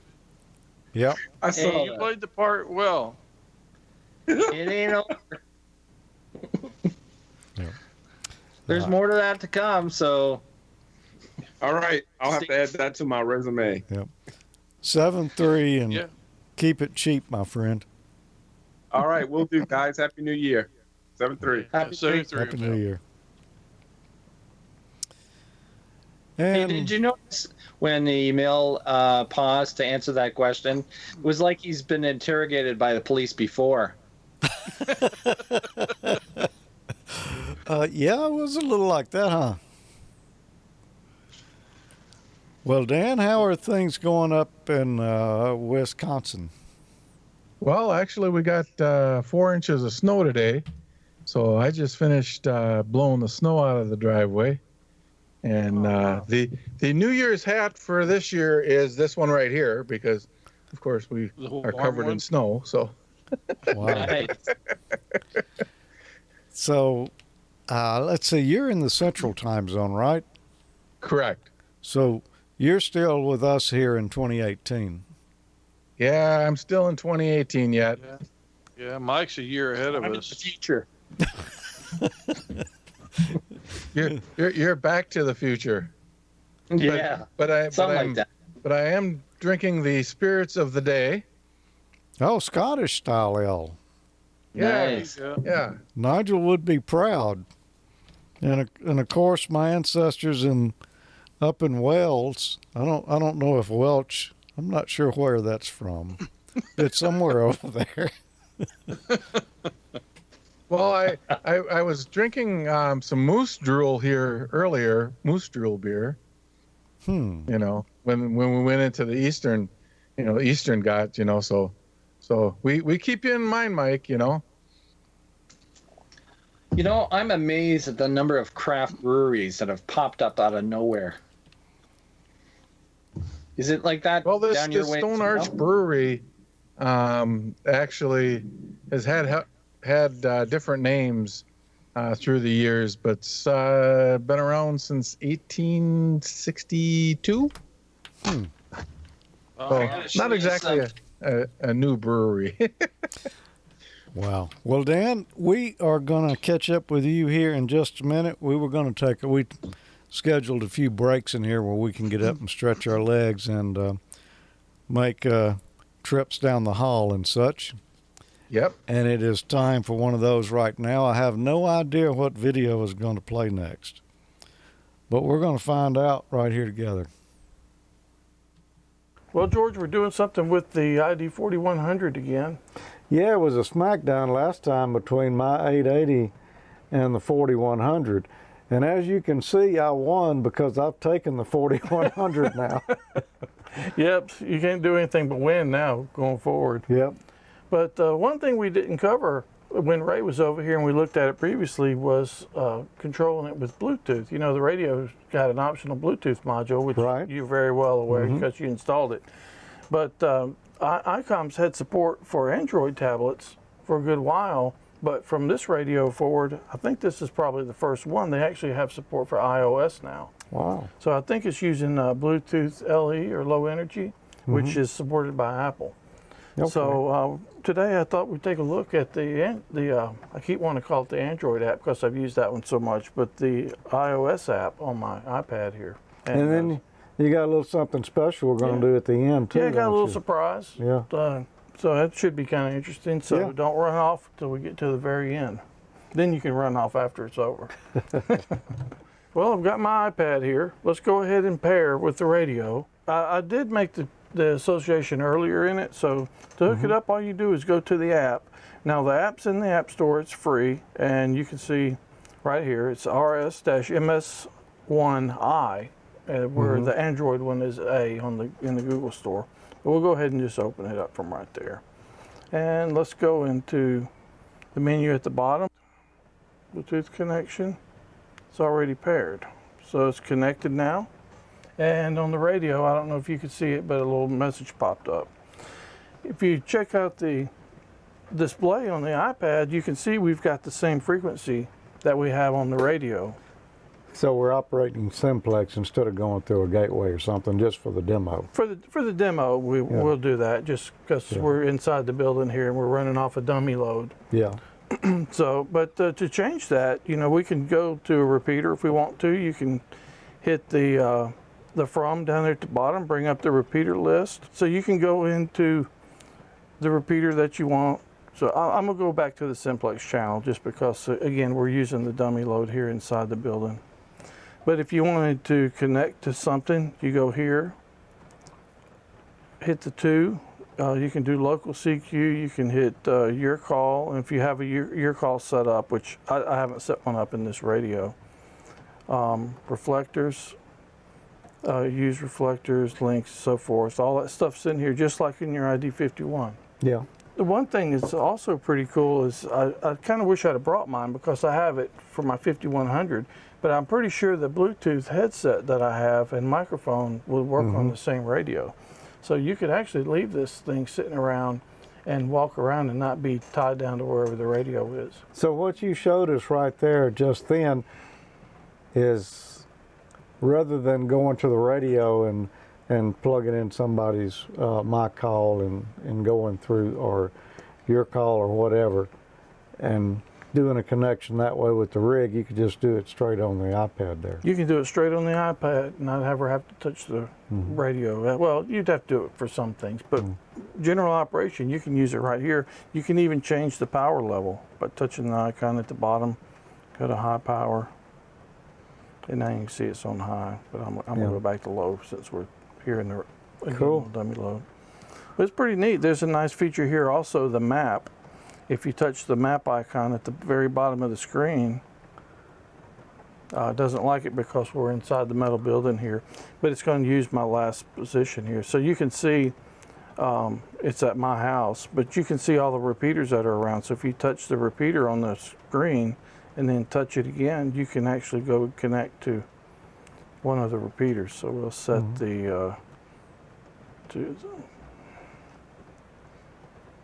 Well, it did set the frequency on the radio, didn't it? Yeah, and you can confirm right there.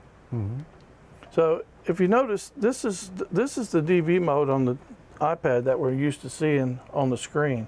This is almost using, this is like memory mode if you were to set these memory channels up and use it old school.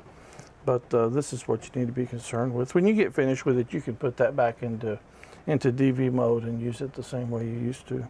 Yeah. What else have we got here? There's a few settings in here, things about the GPS, import and export repeater list, things like that, your call sign list, so you can do that through the tablet as well. And there's another cool thing here. You can send text messages to someone or a group of people that have the app running on theirs as well. Well, there's really another cool thing that you can do is, you know, that's data. It doesn't have to just be any D-Star radio. It can be, you know, some type of software you've got, or you can use even like a Kenwood radio. So I've got one right here, the Kenwood D74. So you're saying that D-Star is not proprietary to ICOM? No, it's not just owned by ICOM. They're a big player in it. You know, they've got more invested in it probably than anybody. But there are other people getting their feet wet into it too. So this Kenwood radio is a good example of that. So this is a loaner I got just to test around with, and it's been kind of neat to play with. Yeah. It works with the Android app. So I've got an Android app over here, and I think, well, why don't we try and send a text message back and forth, and maybe a picture or something. Okay. See how that works out. Okay, so I'm going to go into my Android app. First of all, let's turn the radio on.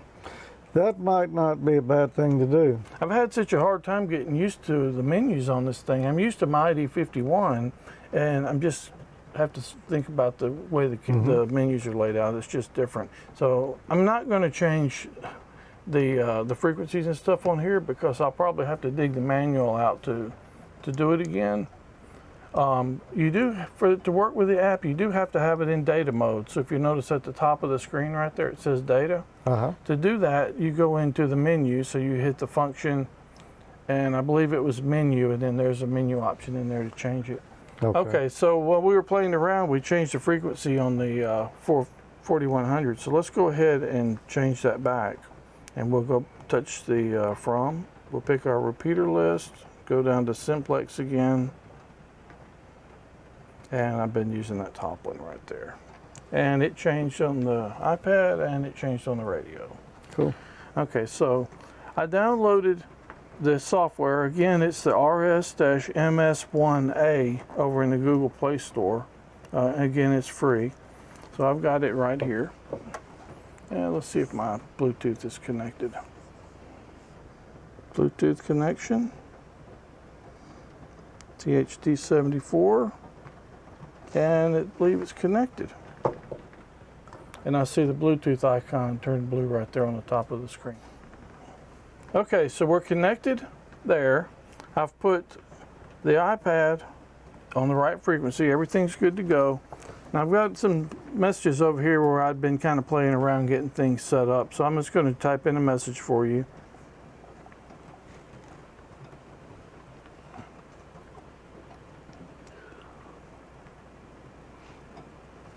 Okay, it worked. I got a message over here.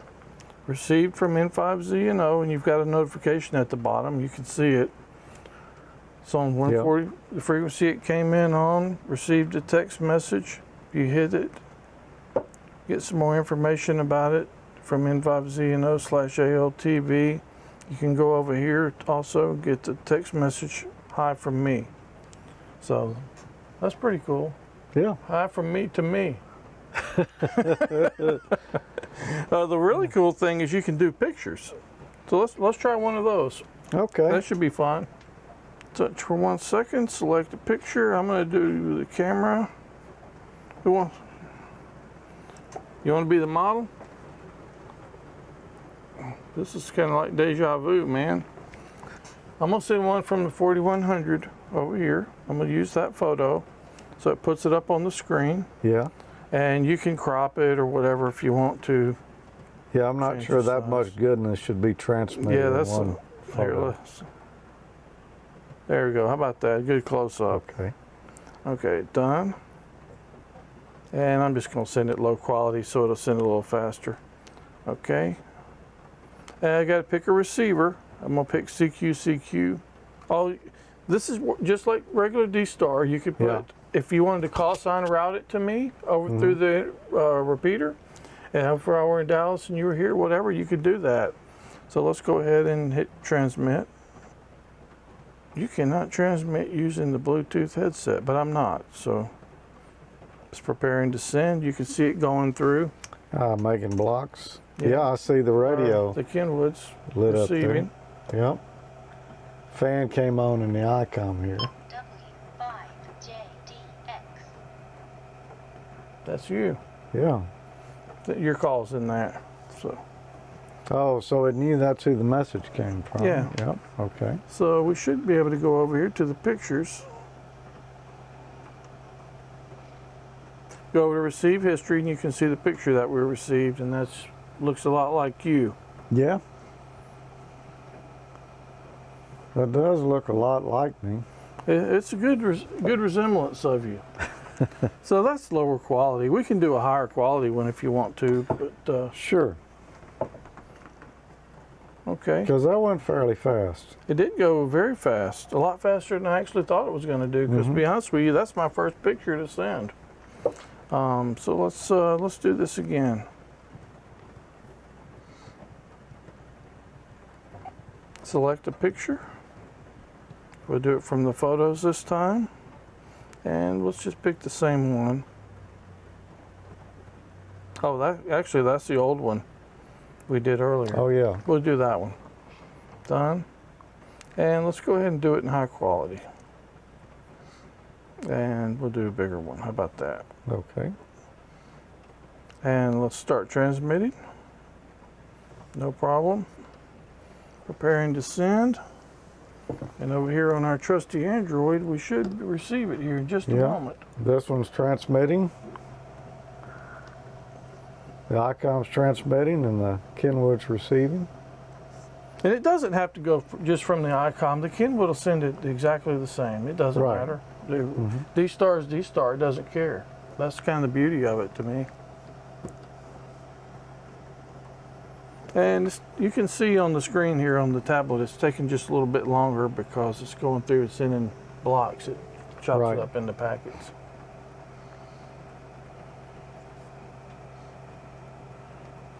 I like the little progress that it does on there. It's pretty cool. Yeah, that's neat.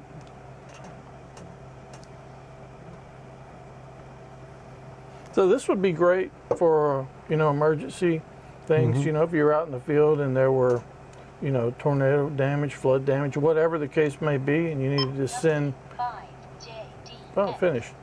Need to send pictures back or whatever, you could certainly do it like that. It's a pretty cool technology for that. Picture transmission's been completed. Let's see what this one looks like. And let's go over here to receive history. You know what? It looks a lot like the other one, but better. Look how much higher quality. So it's very clear. Yeah. And we could have went up even a size bigger on the picture. So you can send a lot of detail back with it. Sure can. And that went pretty quick. Yeah, it did. So if you want to save it, you can hit save it to your tablet or whatever. Turn around and email it, or we'll do whatever you need to do with it. Cool. That's pretty cool stuff. That is. So now we've got, they've got support for iOS, and it actually works across other platforms as well, other brands. Yeah. Which I think this may be one of the first times they've run ICOM software against the Kenwood Handy Talkie. Can we say that? I don't know. I just did. Yeah. Pretty neat. Yeah, it's cool stuff. So anyway, thought you guys might enjoy seeing that. I'm pretty excited about the iOS support on there. I am too, and the fact now that you've got a choice with my 4100 here. Yes, it's mine. Yeah, it's yours. And you lost the SmackDown, but you still won the prize. I can use my iPad, or I could use I guess I could use my Android phone. Yeah, sure can. Cool. So that's cool stuff.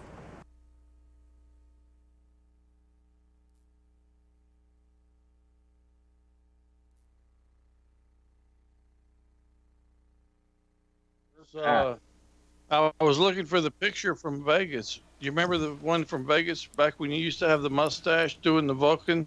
That was like outside the Rio Hotel. The early 90s or mid 90s, maybe. Yeah, it's about 95. I was going to find that, see if I could share it on here. That's okay. I'm going to just warn you fellas in case anything goes wrong. I bump into the microphone and it looks like I'm being electrocuted. I've got a sore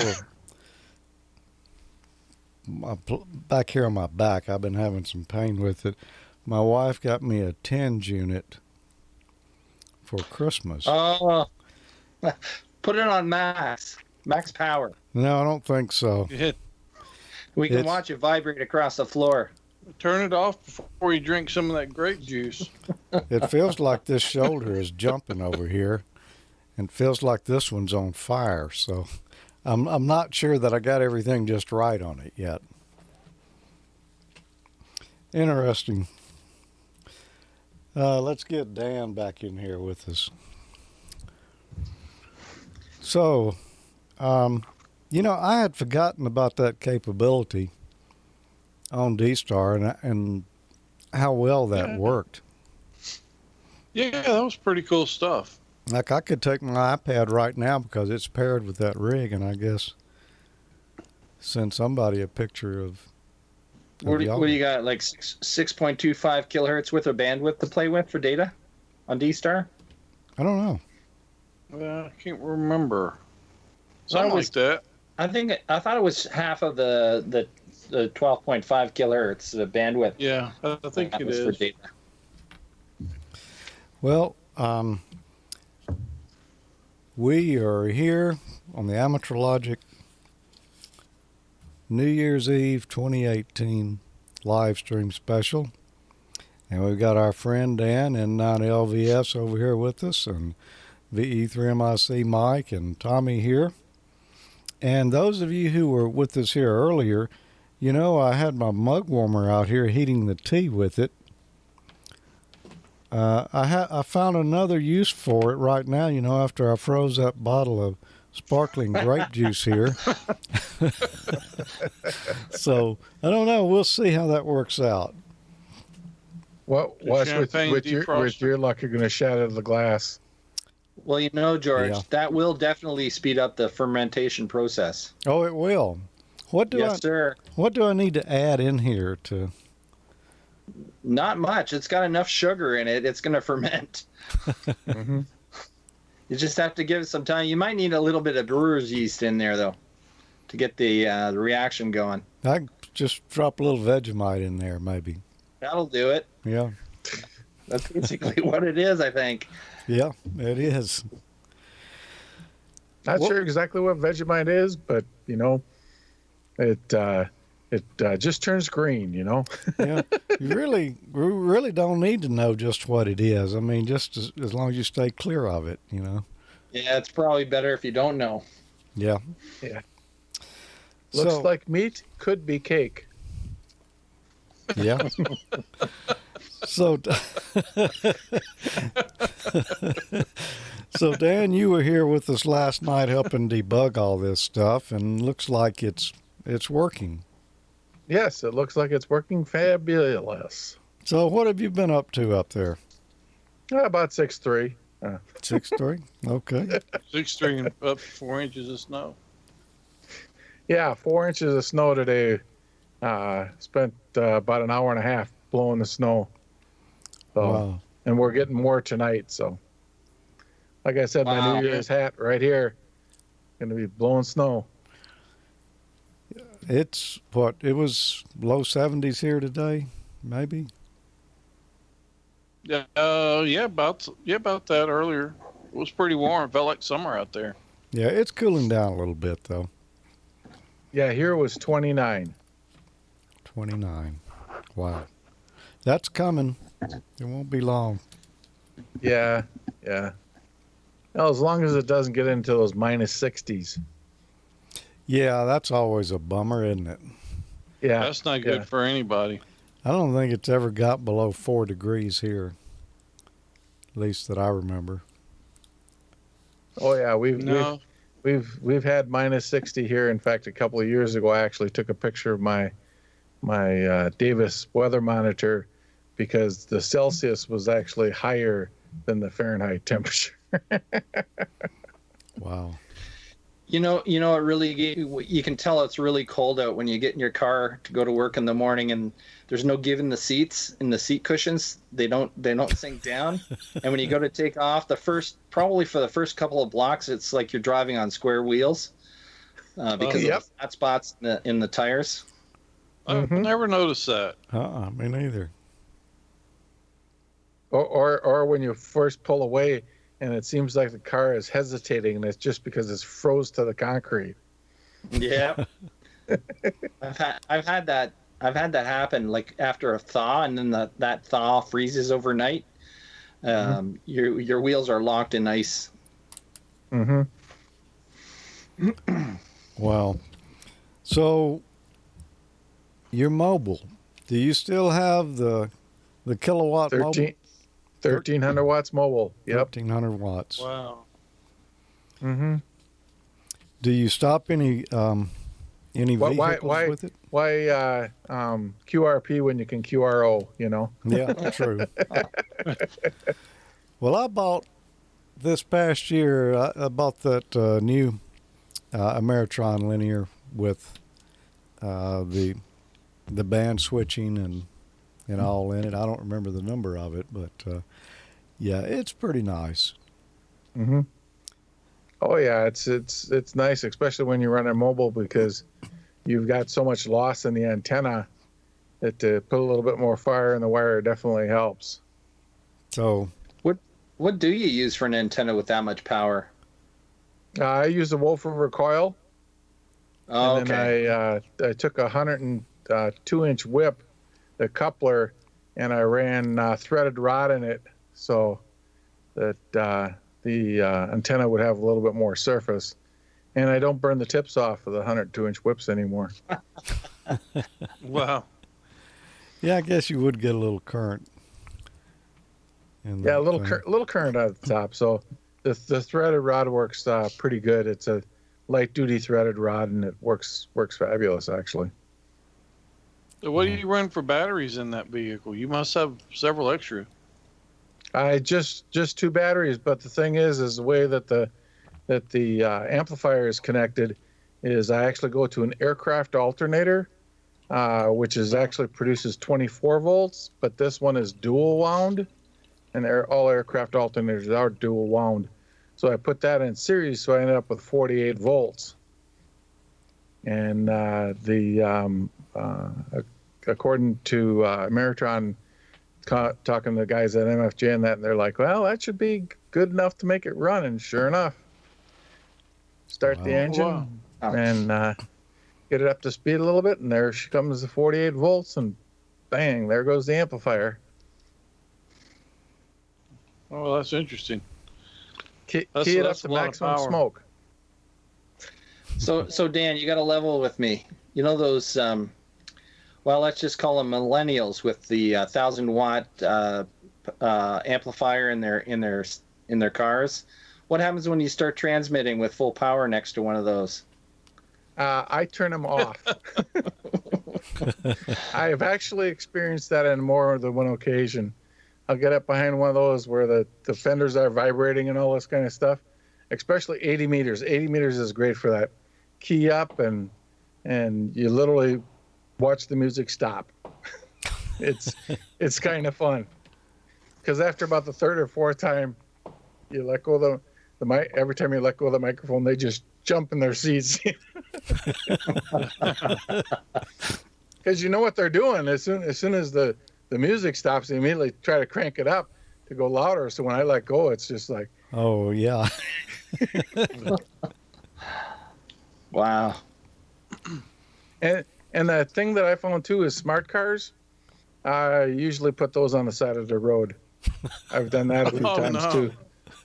And it's like, oh geez, okay, these kind of, you're passing them in the left-hand lane, doing about 80 plus, and you key up the microphone and you just watch them all of a sudden putter down about 45 miles an hour, and it's like, whoops. Okay, let me let go of that. So do you call it feature selective deniability? What was that? Do you call that feature selective deniability? Selective deniability, yep.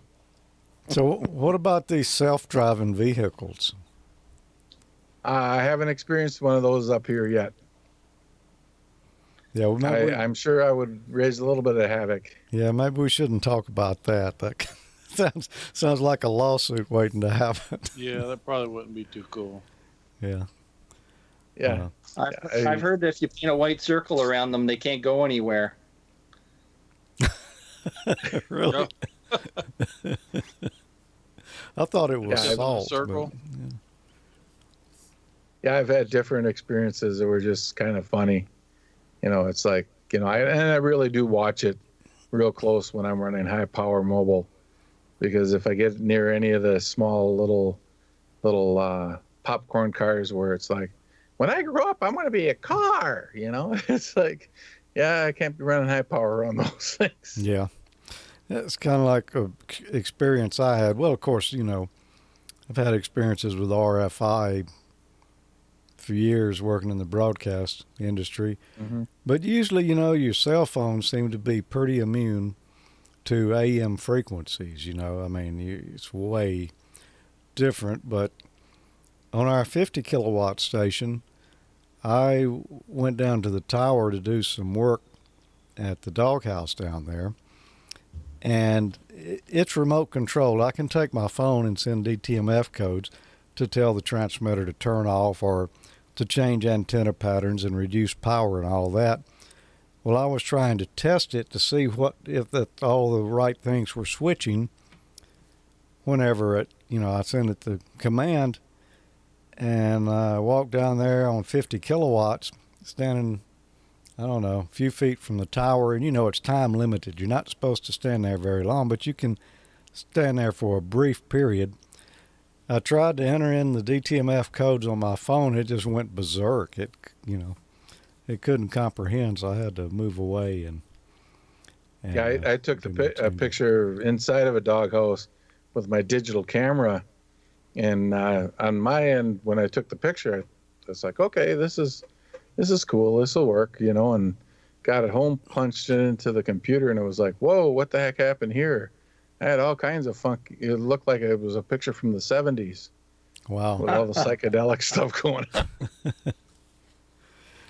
Yeah, it could happen. There's some warm spots around those. And it doesn't always take a lot of power to do it. I was talking about 50 kilowatts. There was a 1 kilowatt station that I used to do some engineering for. It's actually the one I got my start at as a disc jockey when I was 16. But years later, I was doing their engineering. And you could go out to the base of that tower, and it had a little chain link fence around it. And you could hear the gate singing with modulation. And it was only a kilowatt station. But, I guess corrosion or whatever was just right in those gate hinges that it made a diode, and it would sing right out. Wow. Yeah, you could push it a little bit. Biggest crystal radio. Yeah. Well, that station down in Mexico, I visited that years ago when that thing was still running. And you walk across the ground and you knew what they were transmitting. It's like, I know that can't be good for your body. No, what was that, 500 kW? 500 kW, yeah. I think that's what they're running. I could be wrong. Yeah. Were they operating on 800 kilohertz?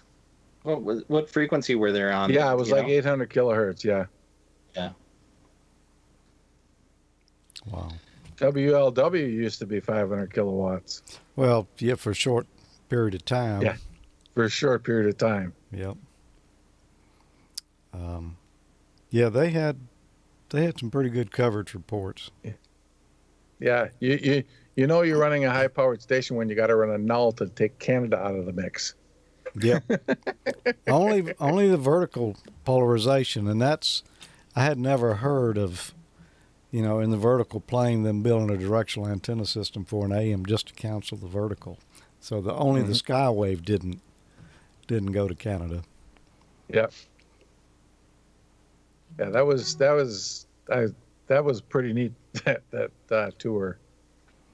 Yeah, that is. It's well, I hate to see that it doesn't run anymore, but why? I mean, why would you spend the money to keep that transmitter going, because you're not going to be able to use it? But it's still sitting there. Still impressive. Wow. Yep. Did you ever go by there, Mike, when you were in Dayton? I never stopped in. I'm sure I've driven past it a few times. There's a couple of neat sites in the Dayton area that folks need to check out. First of all, the National Air Force Museum in Dayton is second to none. It's world class. I've never seen anything like it, and I know it's probably been 20 years since I've been there, and they keep adding to it. And when I was there 20 years ago, you could barely get through the whole thing in a day. So you probably need more than a day to see everything. Wow. I was there that Sunday after Dayton, and yeah, you could spend a whole day in there. Easily spend a whole day in there. Well, I was going to say maybe we should go by there next time we go, but I'm not sure we have that much extra time. Yeah, it's always. What's another what I went there primarily for was to see the Enola Gay, and then Sam 27000 or 26000. I'm sorry, 26000 is there, and that's rather interesting because they've pretty much left it just as JFK used it. And you can actually see where they made the modification to the back of the aircraft for his casket, and that's kind of interesting. But let me tell you, there's not a whole lot of room to move in there because they put everything under glass, so it gets a little tight. I actually did a video on my YouTube channel for that. Oh, cool. A lot of history in that place for sure. I was just going to mention one other place that I've stopped by a couple of times on my way down. It's actually in Lima. I'm not sure what the correct pronunciation is, but there's a place called Fair Radio Sales, and they've been there forever. And I think they must have got their start after World War II in the surplus business, because it's like walking into a time warp.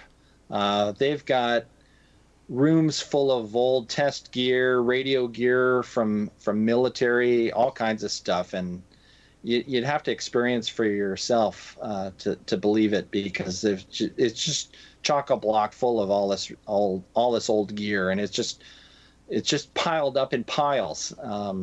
And I don't know how long they've been in business, but I'm guessing probably since World War II era that they've been operating. Well, when I visited that guy up in Washington Island here in Wisconsin, he's got about the biggest collection of radio equipment I've ever seen. Let's see if I think I can grab his card here. Oh yeah, I've seen photos of that place. Yeah, that's his. Wow. Yeah, Yes. I think I've seen I've been on his I think he's got a website. Yeah, he does. Doesn't it? But yeah, doesn't it? If I'm thinking of the same one, isn't there radio gear on the other side as well as that wall? Correct. That's incredible. I shot a bunch of video up there, and it was amazing just to see, and he's got the history behind all of it, and that was the most interesting part. I mean, different radio equipment and how it was used and all that kind of stuff, and it was just amazing to just listen to him talk about all that equipment. Wow, that's a setup. I don't think I've ever seen anybody else that was quite that serious of collector. Mm-hmm. And most of it works. That's the thing. Most of it works. Wow. Wow. I mean, I've seen collections where people have, not near what George has up there, but I've seen different people's collection where it's like, yeah, we've got, 30 or 40 radios, but none of them work, It's like, yeah. But walk in this place and it's like, yeah, there's a couple hundred radios and they all work. In fact, the thing that I thought was amazing is he actually has the first S meter, the prototype. Wow. Really? In his collection. Oh, wow. Yep. Which I thought was absolutely amazing. Well, we're coming up on New Year's here within about 6 minutes away. Yep. So. Yeah, 2018 really parted my hair. I mean, see what it did to me? 2018 did that to you? Yeah. See, my hair is long since departed. What did you say? I had really long hair for years, and then me and my hair got in an argument. We had a falling out. Yeah. We need the rim shots going. We do, yeah. I should have brought a snare drum out here. No, I was just going to mention I haven't heard much news over WWV, I should say, in Fort Collins, Colorado. I know they were talking about budget cuts and maybe shutting it down, but has anybody heard any other news about that recently? Nope. I'm not going to talk about it. I think everybody was needlessly panicked about that because I think it was, cage rattling maybe. Okay. And politics. Yeah, same difference, yeah. Well, I'm thinking about all the atomic clocks that synchronize to that signal that would be virtually useless if they shut that down. Yeah. So yeah, I was kind of skeptical when I first heard the news and figured it was the same kind of thing where it was maybe just saber rattling. But yeah, I haven't heard anything, so I'm assuming that it's not going to happen. Yeah, I have not heard anything else. But now, I guess maybe we could shut it down for a few days, during the budget negotiations here, but probably not. I mean, I don't think there's anybody sitting there reading a script. No. No.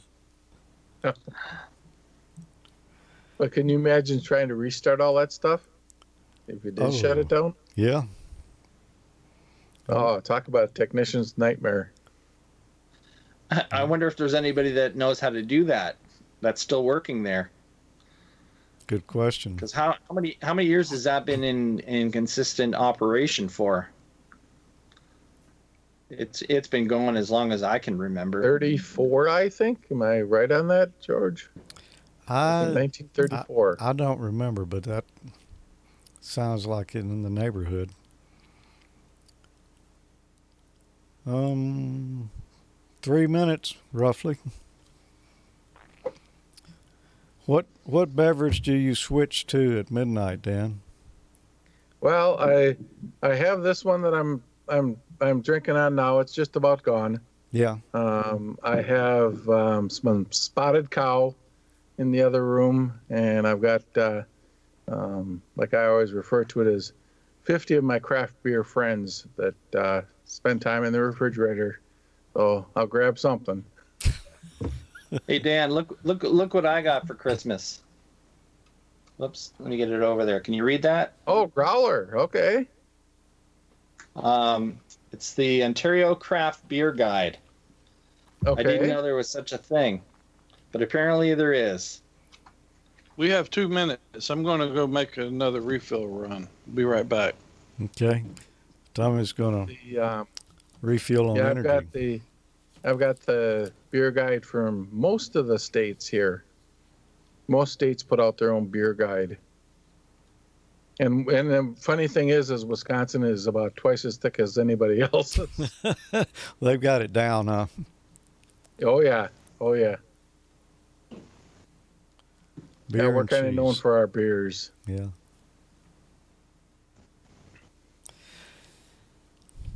Well, Tommy better hurry back. Tommy's going to have to hurry up. I should have had WWV on in here. Yeah, I could actually pull it up. I don't know if you got time. Somebody Have has. Have you ever listened to WWV when they changed like to daylight savings, and you get that extra? You hear it repeat twice. No. No. I think it's people believe it's New Year's here. Must be pretty close. Let me get into seconds here. I imagine the weather dog is having a fit out there. Say 4, 3, 2, 1. There you go. Happy New Year, guys. Happy New Year's.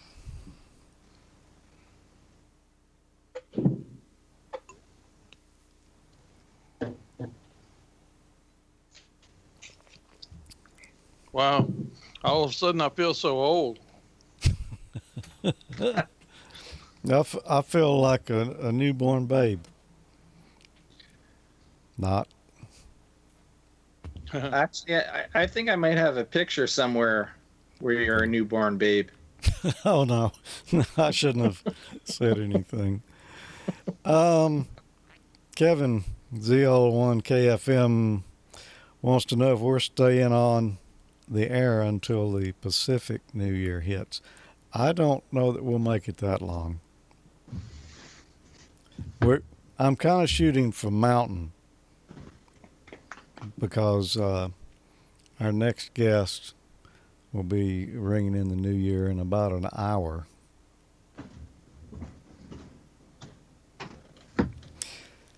And I hope everyone had a good 2018 over here in the Central Time Zone, because it's too late now if you didn't. So much has changed. I feel all New Year'd. You do, yeah. I do feel a lot more like I do now than when I got here. I don't know if you're going to be able to hear this or not, but there's WWV. Oh, maybe the budget crisis did get them. I don't know if you guys can hear that or not. No, just static. Yeah. Is that 5 or 10 meg, Dan? 10. Yeah, I think the budget, sounded like the budget crisis did get them.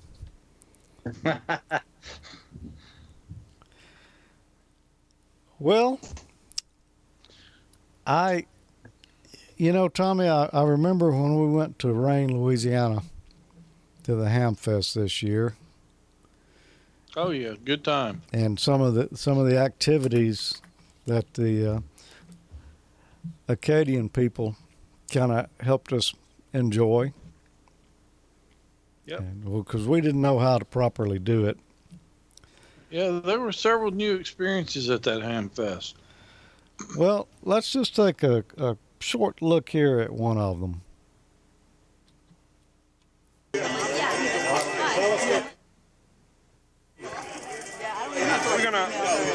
gonna peel this tail. We're gonna pinch this tail, and we're gonna give the head to somebody else. Anybody you know? Nobody I know. Removal of that tail from the head. You gotta pinch the tail. When you pinch the tail, it loosens up the meat on the inside. We're gonna crack the shell a little bit. Peel that outer shell. It's like in the oncology lab. Make sure there's no bits on there. Then you pinch, and the whole thing comes out. Just like that. Let me see if I can try. Give it a try, Tommy.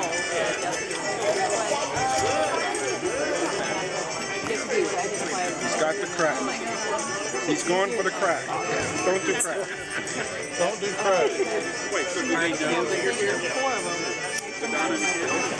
Almost lost an eye with that one. Did you see that? Did you explain to him about how not to eat the dead ones? Oh, I'm hoping they're all dead.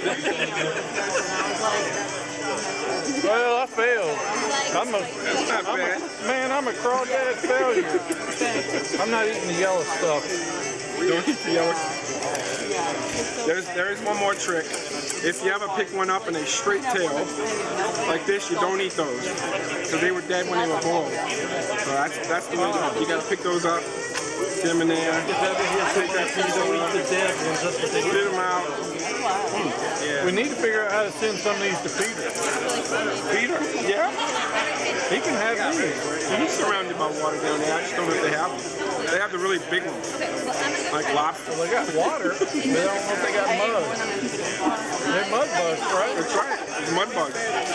So, show us what you do with the head. All right, Taylor, this is you. This is you. Okay, you want to take the tail? Go like that? Yep. Gotta get that seasoning out of there. Ooh, that's the part I threw away. So do I. You too? I do, yeah. I don't do that. I'm one of the few that can do that. When they're really spicy sometimes, that's where a lot of the goes. The head, the gills are in there too. It's got the juices and squeeze it. Boy, that sounds really All right, Glenn is going to show us what you do with the head. Oh, 70? Okay. It's published on You want to get that right up? for areas or self-count. Okay. Self-count. All right. Break that We check head into that off. almost every Thursday. All right. Juice out of there. And it's up high in Take your first rib off. and you'll Piece looks like it's been crushed a little bit. He points to the east, points to the west, points to the tail. All the meat comes off. Yeah, somebody hears somebody else's call. Right. And he's good about it. He's always there. Okay. So if you ever get that thing up. Yeah, I'm moving next week. I do feel like I got a crawdad education. So I feel like a pro now. And they were pretty good. It's been a long time since I tried it, and I'll eat them again. It's probably still not my favorite thing to eat, but I'm not a seafood eater either, so I don't really much care for shrimp and stuff like that. But it was pretty good, and I appreciate you showing us how to do it. Yeah, I am a seafood eater. I really like shrimp and lobster and crabs and all of that. So the crawfish, they were good. They were pretty good. I'll have to say I probably ate 3/4 of mine. And I would, if there had been shrimp sitting there, I would have gone for the shrimp instead of the crawfish. I was able to break the little band off and pinch the tail and get the meat out, but it's an awful lot of work, Emile. It is a lot of work, and it's a good thing we had reinforcements to back us here. KG5CN Glenn was here with us, teaching us really how to pinch those tails and suck the heads. Yeah, it was Richard from MFJ who kind of spurred us on to come down here. Yeah, he did. He's told us several times we need to come to this thing and this Hamfest here, and he's right. It's a big time. The food is amazing.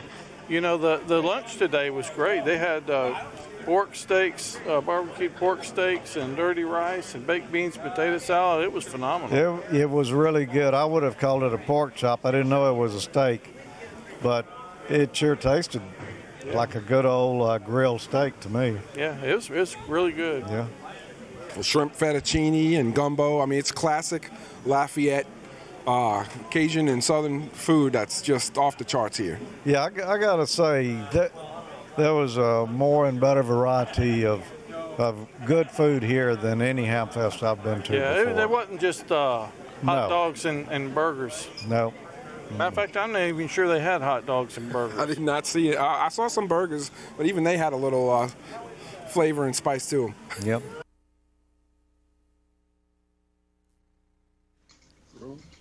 Good times.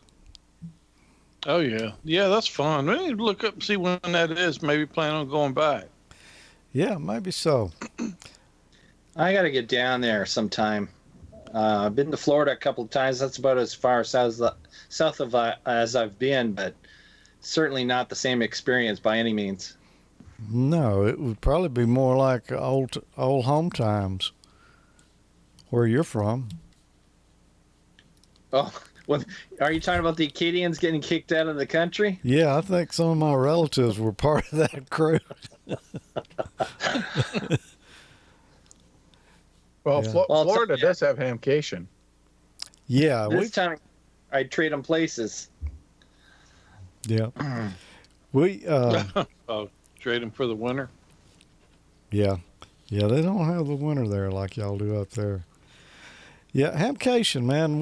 We've been talking about that one. That sounds like that's on the bucket list.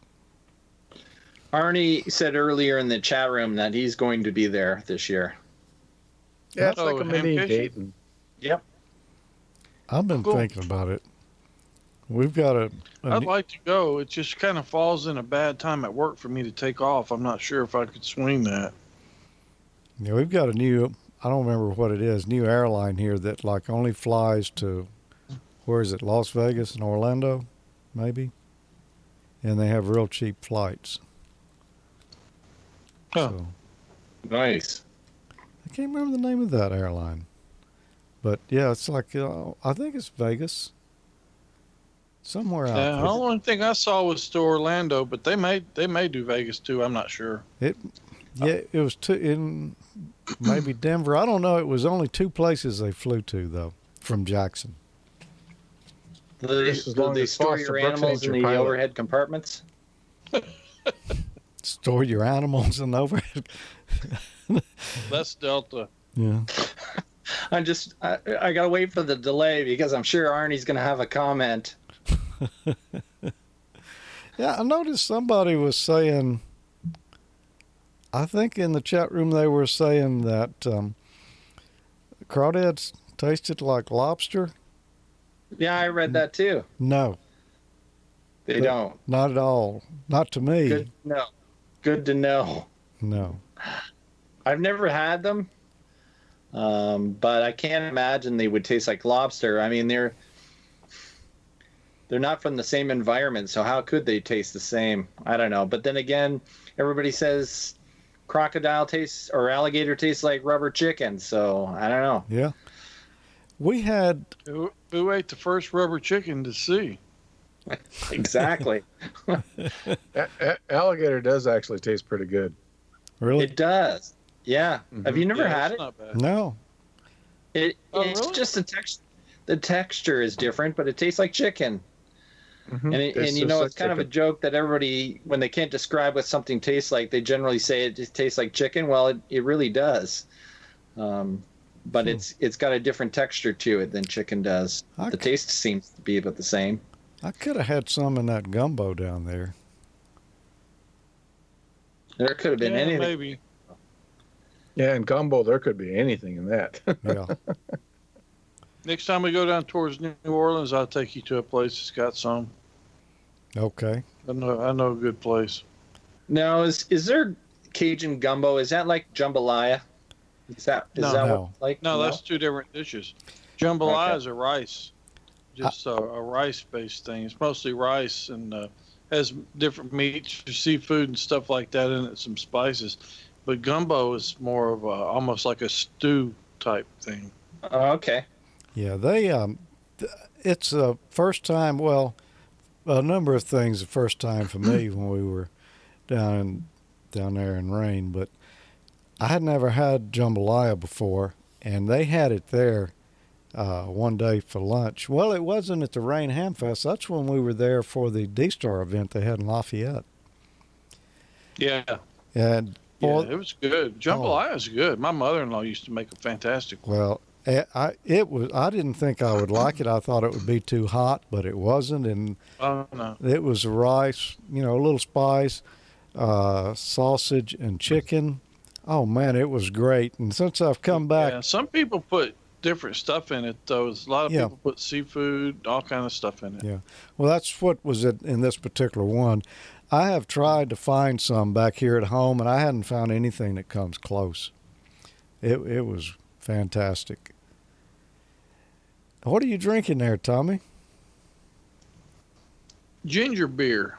Oops. I talked about this on the last Amateur Logic when we had, not the last one, I guess one before, when we had the Moxie Cola. Oh, yeah. Yeah, when Ralph sent the Moxie Cola.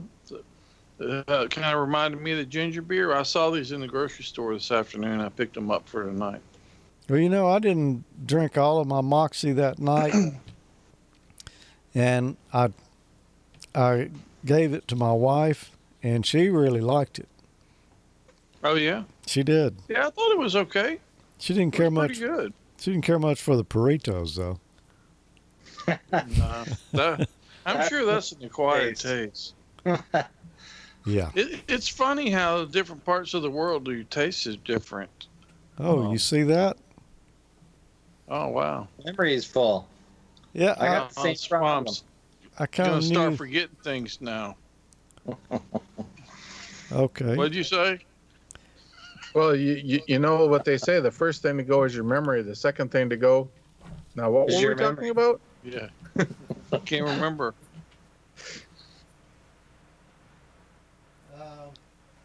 I'm going to change something here.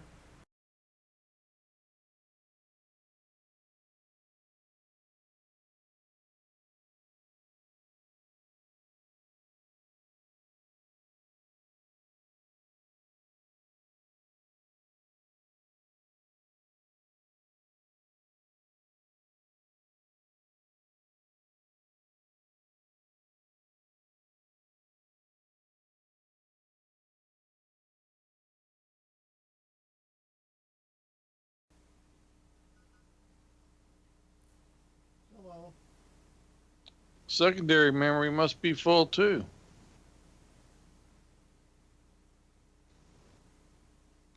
Glenn's saying the recording is off. Now we can really cut up. It's still recording to the hard drive.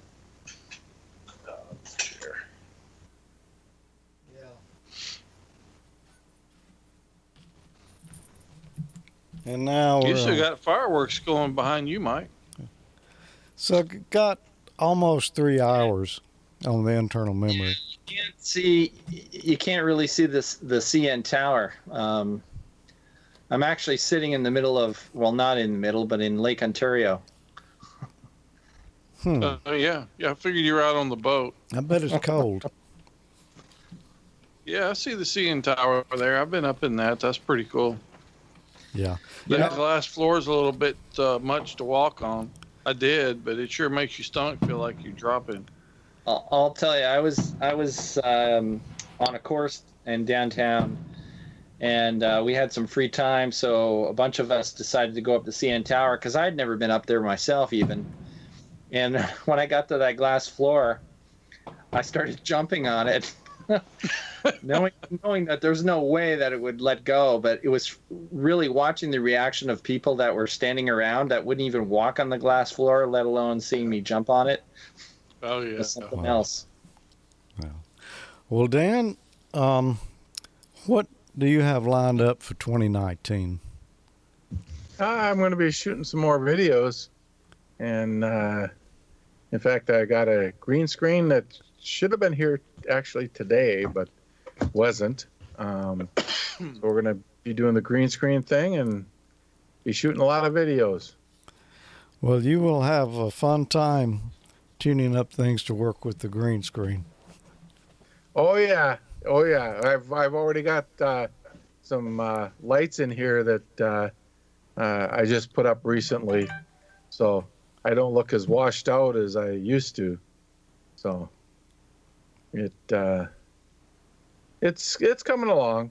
It's coming along. Yeah, it's the whole trick is lighting. Yep. And one day I'm gonna figure it out.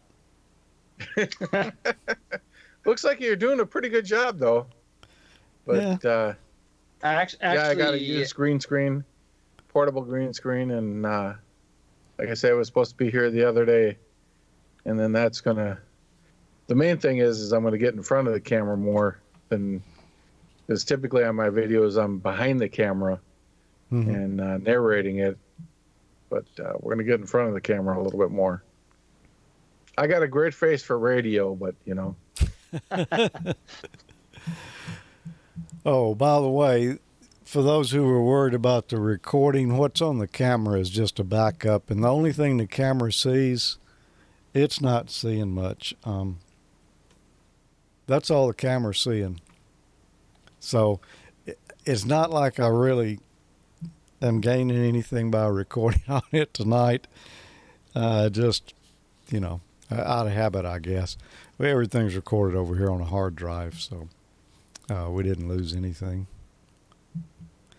Both of y'all looked over your right shoulder all of a sudden. What did y'all see? I was looking at the chat room.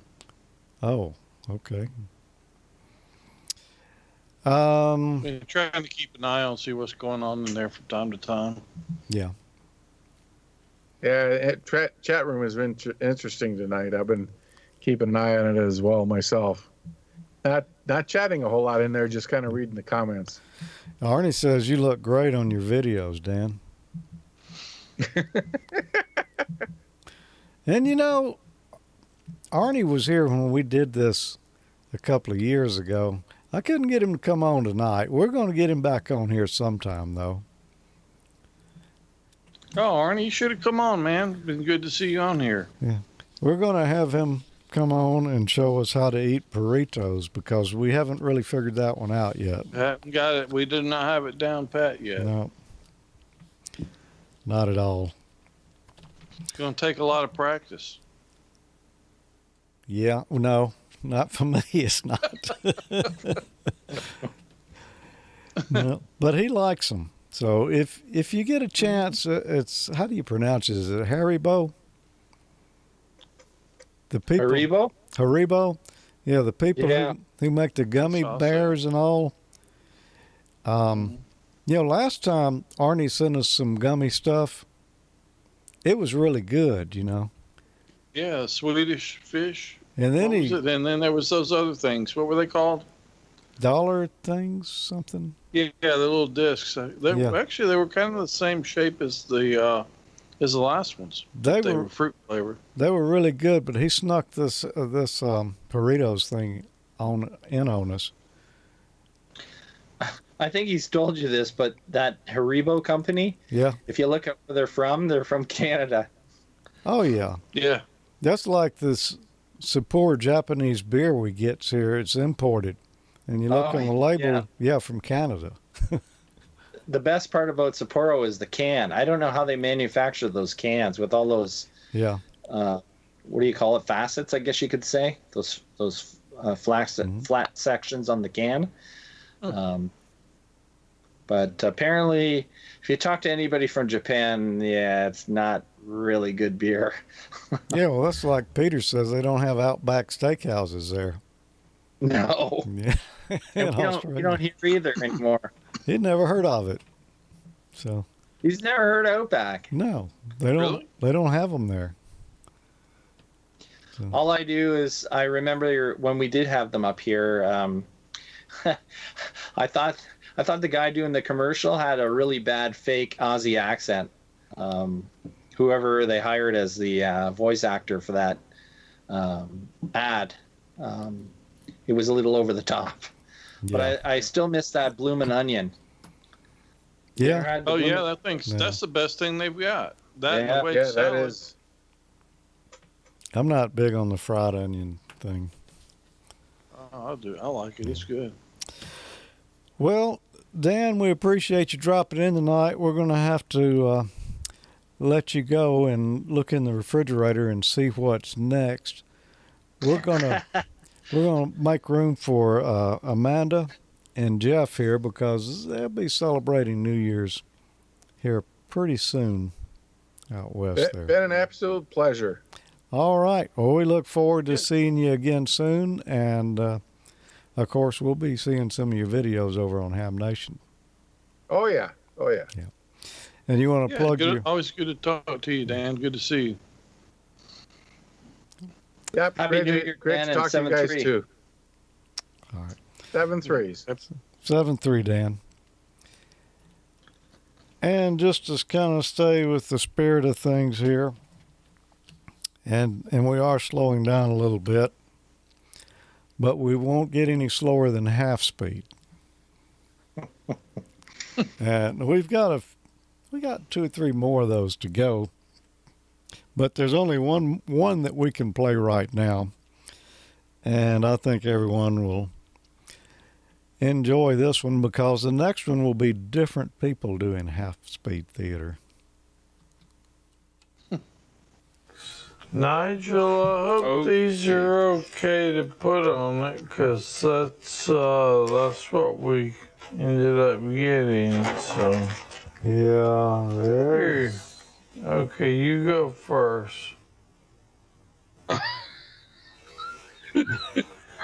He sent it to you.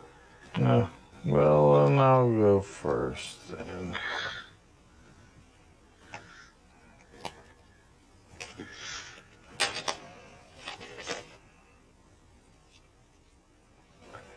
I know the look of it is sort of like that green pea baby food. It smells good. Yeah, it does smell good.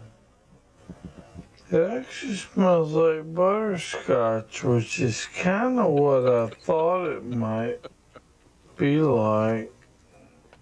How did you come up with the idea for that? So it'd be good. I thought it You don't know might the story? be like Chip, K9 MIT, and I were screwing around one day, and he sent me some. He says, "Oh, you gotta play this at double speed." Well, that's kind of what it smells like to me.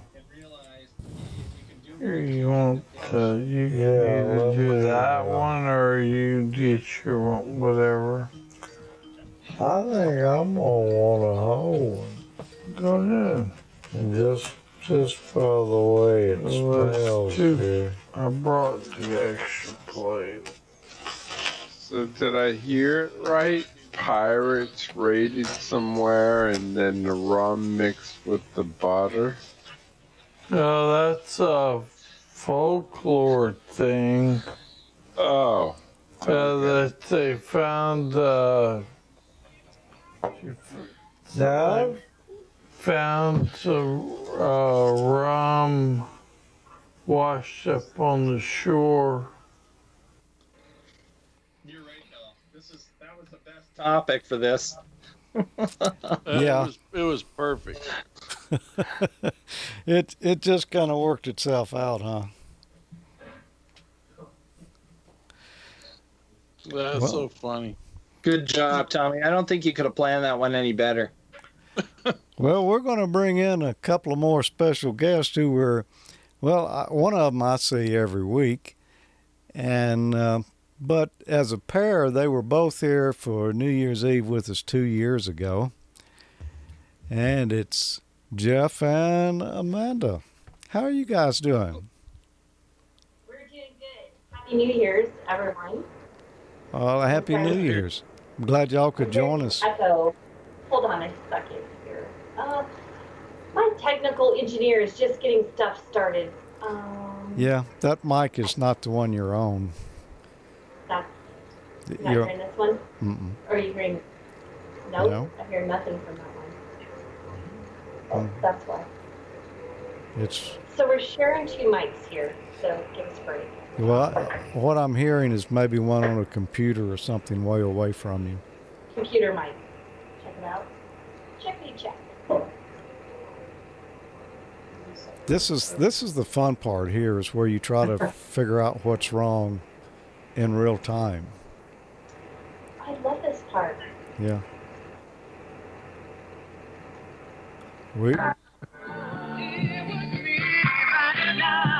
Oh, somebody's playing music. I have to pull that down because YouTube will block it if I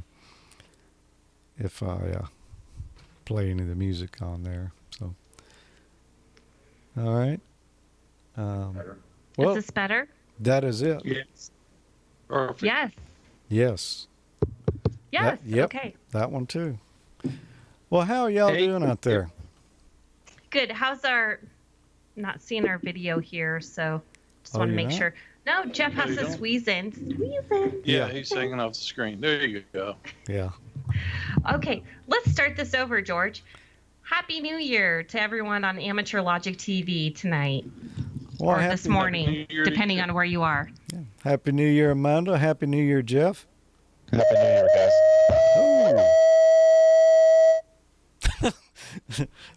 Third There's time? another one for Arnie. Yeah, Arnie likes this stuff, man. That's just for what you, he lives Arnie. for. That was scary. Yeah. I've heard that sound before, but I can't. I think it was on Dumb and Dumber, the most annoying sound in the world. It actually was. Nope.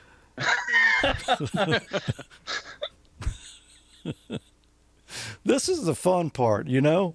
This is what everybody tunes in for. I don't know if y'all were here earlier, but Email's friend Glenn in the chat room said, you know, we were apologizing for errors and mistakes and things, and he said, "Hey, we didn't have anything else to do tonight. That's why we're here." That's exactly correct. Wow.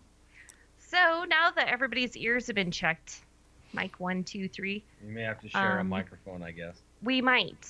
No, we Sorry can hear about you. that. We can hear both of you. Yeah, we can hear fine. Can you hear us both? Okay. Yeah. Well, Yeah. that's fine. Okay, let's redo. Happy New Year, everyone. I'm glad to be on Amateur Logic tonight. Go ahead and say hello to Jeff. Happy New Year, everybody. Now that I don't create a Happy New- massive squeal.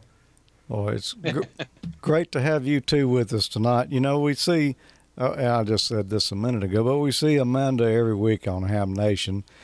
And we had both of them here 2 years ago when we celebrated New Year's. And we got Jeff to actually talk about things and learned a little bit of stuff in the process. From me, I don't know about that. Well, you already knew it. We were just listening and soaking it all up. But he actually does a lot of work. I mean, on his repeaters and I kind of tuned in a little bit earlier tonight, and I heard you guys talking about some R2D2 audio, and I was kind of curious about that, but I missed the rest of the conversation, so I was kind of curious on if you were talking about some D-Star hotspot audio, something like that. Yeah. Don't mind me. I always ask the questions. It's my job. I'm sorry. Yeah. I get rid of it. That was Nigel talking about it, and he was saying he had some hearing issues, and the R2D2 on D-Star was difficult for him to listen to. With using the Peanut app. Oh, yeah. That's right. Okay. I just actually downloaded that. I haven't used it yet, but I got it. Yeah. I've talked to a few people using it. That's a good segue, George. Oh, yeah? What part? Wait a minute. I thought a segue was something completely different. Is that not what the mall cops use? No, that's a different segue. Okay. We can't afford such as that, We work on a budget here, so Emile would not allow us to splurge on anything like that. So what have you guys been up to? I could talk for years about what we've been up to this year. So I kind of wrote a few things down. And George, I noticed that you actually had kind of the capability to go to, a website. Is that possible for you to show us a website link? Yeah. Let me see. I'm not trying, no pressure. No, I've just got 4 mice here. I'm not sure which one to grab first. The one that squeaks the most or poops the most, whichever. That'll be this one right here then. Let me bring up our web browser. There we go. And Can you tell we're a little merry tonight? We're so happy. Yes, we are.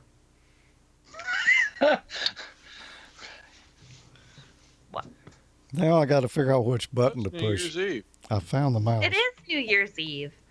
And while George is figuring that out, you guys, I have a really funny story to tell everybody.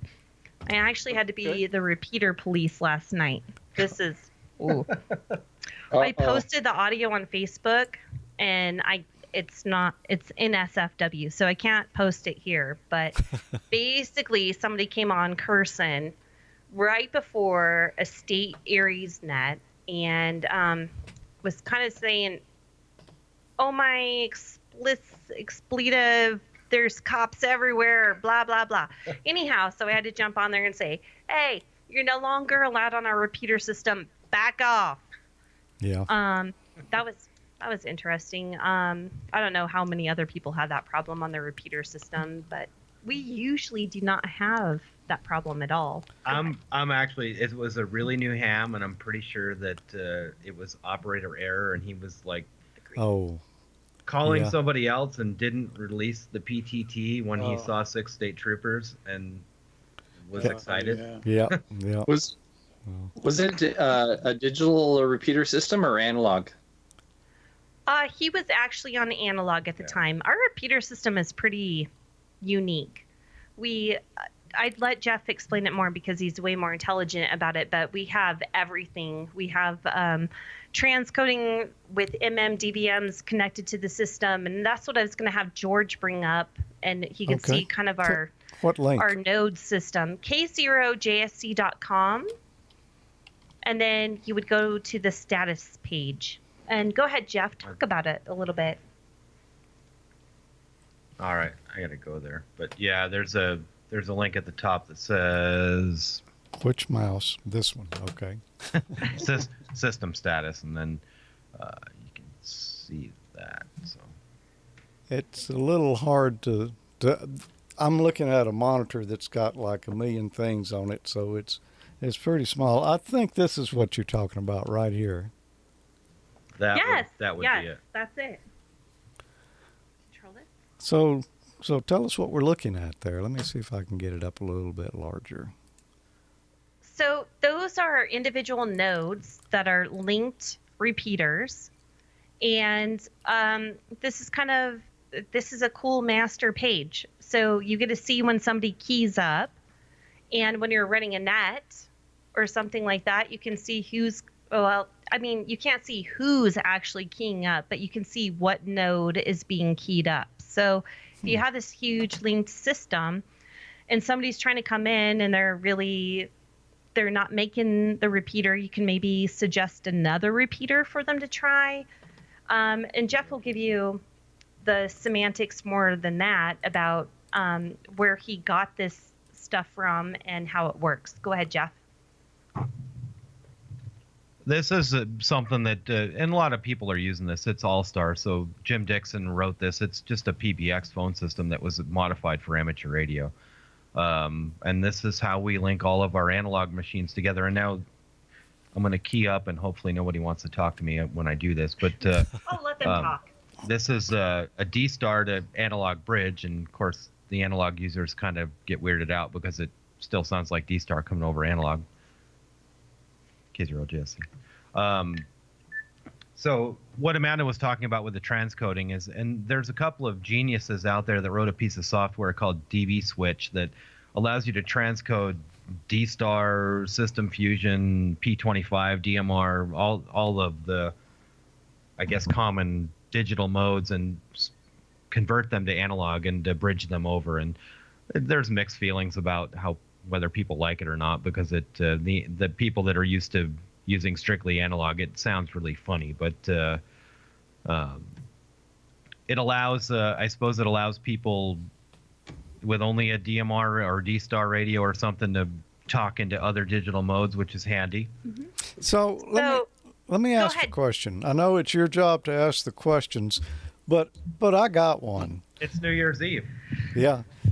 Go ahead, George. How are they transcoding? Is it a device somewhere with the DV3000 chip, or what is it? It is. It is. There's a couple of modes that really need the DV3000. I think 4 of the 5 can use that OP25 software codec, and it kind of works, but it sounds funky. D-Star, it really sounds bad, and you really need the DV3000 to make it sound nice. And Jay, one of our friends, is transcoding the Brandmeister stream with a DV3000. And our P25 stream is using the OP25 software, and it sounds all right. It doesn't sound probably like P25 should sound. But one of them is running on a Pi here with the DV3000, and then the P25 one runs on a server here with the OP25 codec, and then Jay runs the NXDN, DMR, and YSF bridges. OP25, I'm not familiar with that. It's a piece of software that transcodes. Like I said, it will do 5 of the modes, or 4 or 5 of the modes, but D-Star, it doesn't do such a great job. It works. It sounds pretty bad. I would do a DV3000 for that. And it goes both directions, encode and decode? Absolutely. It does. Absolutely. And we can also use Echolink on this system, or IRLP, which we have both nodes. Most are not heavily used. And we also keep our system a little bit closed, so we don't just let every stranger connect to our all-star system, but it's handy when needed.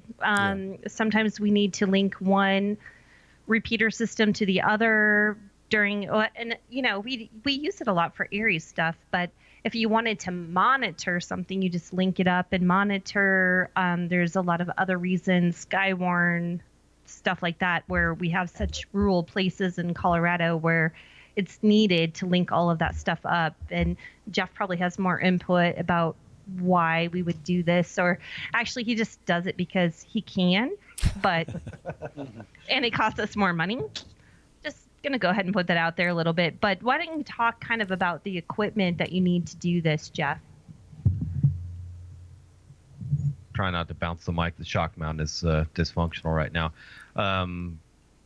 well, the digital to analog, George, it sounds like you're probably familiar with this. A guy named Steve Zingman, and I think his brother started to write this stuff, and it's called DV Switch, but that's the software that does the transcoding. But everything else is All-Star, and not to be confused with D-Star, but the thing is based on a PBX phone system. It's based on Asterisk.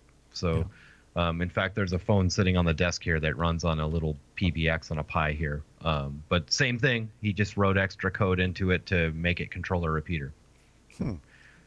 And all over VoIP, and most of the links that you showed up there are actually running on the private microwave network that we run here up and down the Front Range. So it doesn't actually, most of those don't actually travel over the commercial internet. Some of them do. There's a couple in there that have to, but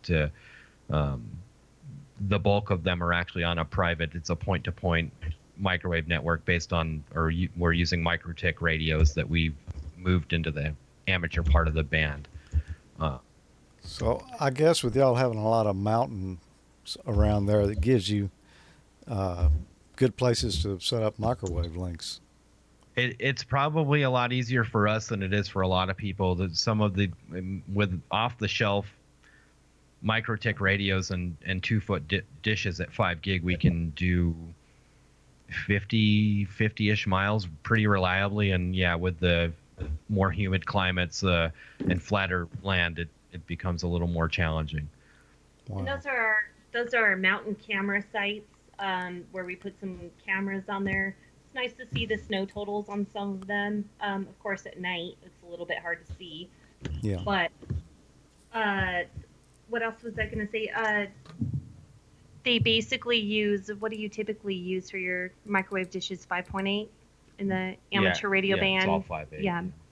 But to do the D-Star, the MMDVMs, basically, it's pretty affordable for most people to get involved in this, I would say. Wouldn't you say, Jeff?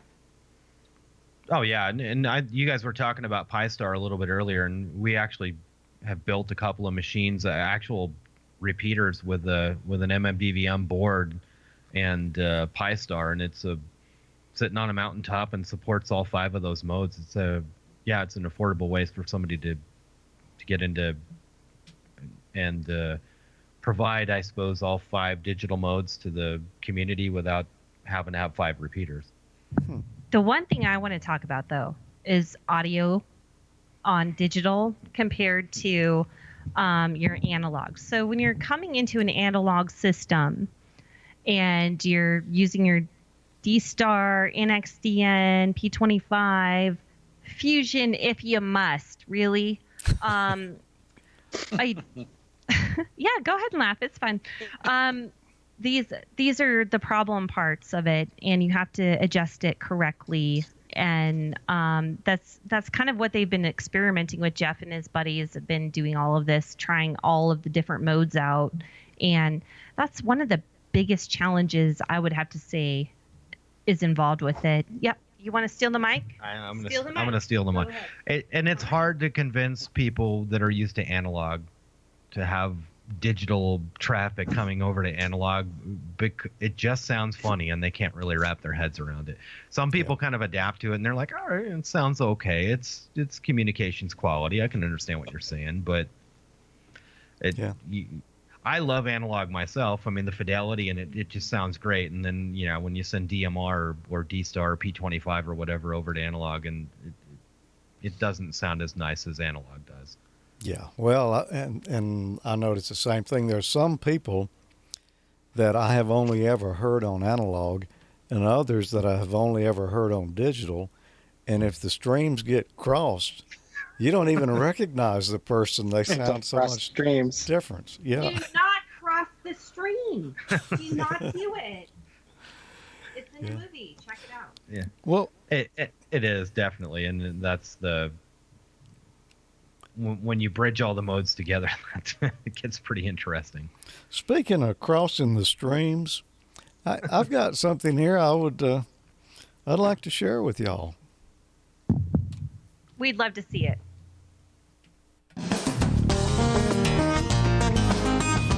And that wasn't it. Kind of like like those, I think, oh no, someone I met has a Rumbo. Is that the radio? Runbo. It's And that's pretty cool. It's got like Android built into it, but yet UHF, VHF. It's a big smartphone, yeah, with DM, and it's got DMR on it. And Huge. stuff. Yeah. Remember your brick Motorola's from Cops back in 1980? Same thing again. A little bit lighter.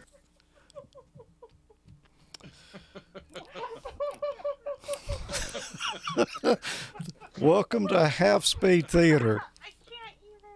You have been initiated. That's right.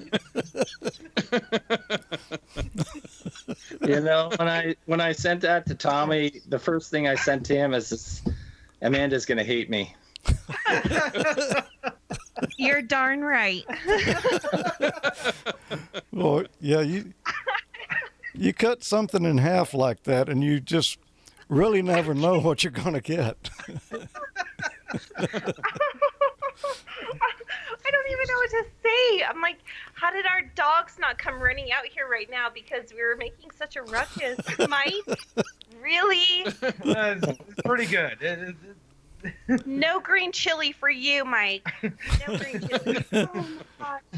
Don over in the chat room says that's the gosh. best yet tonight. Was that right there?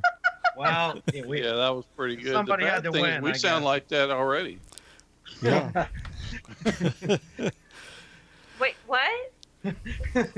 So the bad thing, we talk slow over here anyway from the south, so it's like quarter speed theater for us. And look at it this way. Just think of all the footage you're giving me for next year. Oh, no. Oh, no. Now I have to analyze everything I've just said on this whole show and be like, what is he going to slow by? No. Make me sound like really silly. If you talk twice as fast, it'll sound normal next year. I might have to. You know what? I'm going to have to sound like Don Wilbanks when he's doing Amateur Radio Newsline. We That's haven't tried this with Don Wilbanks, have we? No, but that would kind be of good. fast anyway, so we may have to slow it down a little bit more for Don. Yeah, quarter speed theater might Yeah. be.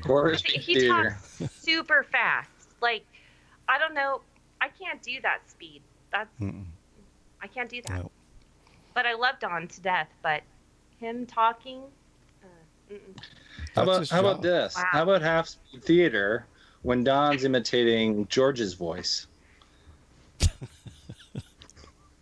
I've never Have you heard not- that. Don does an amazing impression of George. Have you never heard him do it? Oh Me no! neither. But I would love to. I would gotta love to find hear the that. episode. That sounds like a challenge, Mike. Challenge Yes, it accepted. does. Anything that doesn't implicate me and hurts Don, Yeah. I'm in this. Wow. Okay. Wow. New Year's Eve, you know. Don's my brother. I'm okay to say that. He didn't answer my email. He said maybe, but that's the last I heard from him. So he's probably having his own half speed theater tonight. I believe so, along with a cigar. Yep. Important part of it. On a more serious note, Jeff, you were talking about digital transmissions and that. And one of the biggest bones of contention that I've ever had happens to be with DMR and the varying audio levels. How do you get around that challenge of balancing the audio levels? And the other thing I've never been able to figure out is, and I've read it in more than a couple of places where they've said, make sure you turn the AGC off on your programming settings in your code plug. And to me, that just seems counterintuitive. I turn AGC on in the 850 radios that I manage at work because it levels out the audio and makes them all sound the same. The problem is that, with some of the brands that have AGC, a lot of the cheaper brands don't have that, so they're really low or whatever. And so yeah, if you've got all these radios that have AGC, then they're going to be at the same level. But then you've got, I can't even name a whole bunch of them, but other radios that don't have it or can't do it, or it's different, and so they're all over the board. And yeah, that's been my biggest complaint. And I was lashed when I first did DMR. It was on, I don't remember what network it was, but yeah, I got lashed via email for having AGC turned on because they said it was too loud. But that seems to be the issue, and DMR is probably like you said, the hardest one. Most of the other ones are probably a little bit better, but shoot me, but I'm a big AGC believer. I turn it on all of our radios and our ham rigs, and even with on the analog side, AGC is turned on, and I think they do quite well. So, do you use Pi-Star at all, Jeff? Have you played with it any? Absolutely. I've got 2 machines. One's an MTR 2000 with an MMBVM on it, and then one's an old Kenwood TKR 820 retired, commercial repeater that's running an MMBVM, and both of them with Pi-Star. I've got my Pi-Star hotspot. I'm using a DV Mega, and it works okay with D-Star. I cannot make DMR work on it for the life of me. DMR is a timing issue. They're a little funky. DMR P25 is a harder one to get audio levels lined up on that, but DMR, there's a timing thing, and I need to dig into it and remember. We fought with it and found, at least for the hardware that we were using, there's a DMR delay setting that you got to tweak a little bit in there. You go to the expert menu and you can tweak it, and D-Star is one of the easier ones. It really works, and the sensitivity, I'm really impressed with the sensitivity with those on D-Star. We've got 100-watt repeater sitting up on a mountaintop, and the sensitivity for D-Star is really great. It's amazing. P25 is it's not that good. It works, but it's just not very sensitive, even with a preamp on the receiver. And I've never tried Fusion, and DMR, once you get that timing value set up right, it works okay. I don't think you could compare an MMDVM to an actual DMR repeater, but for what do they cost? I think I paid $60 or $70 for the board. Yeah.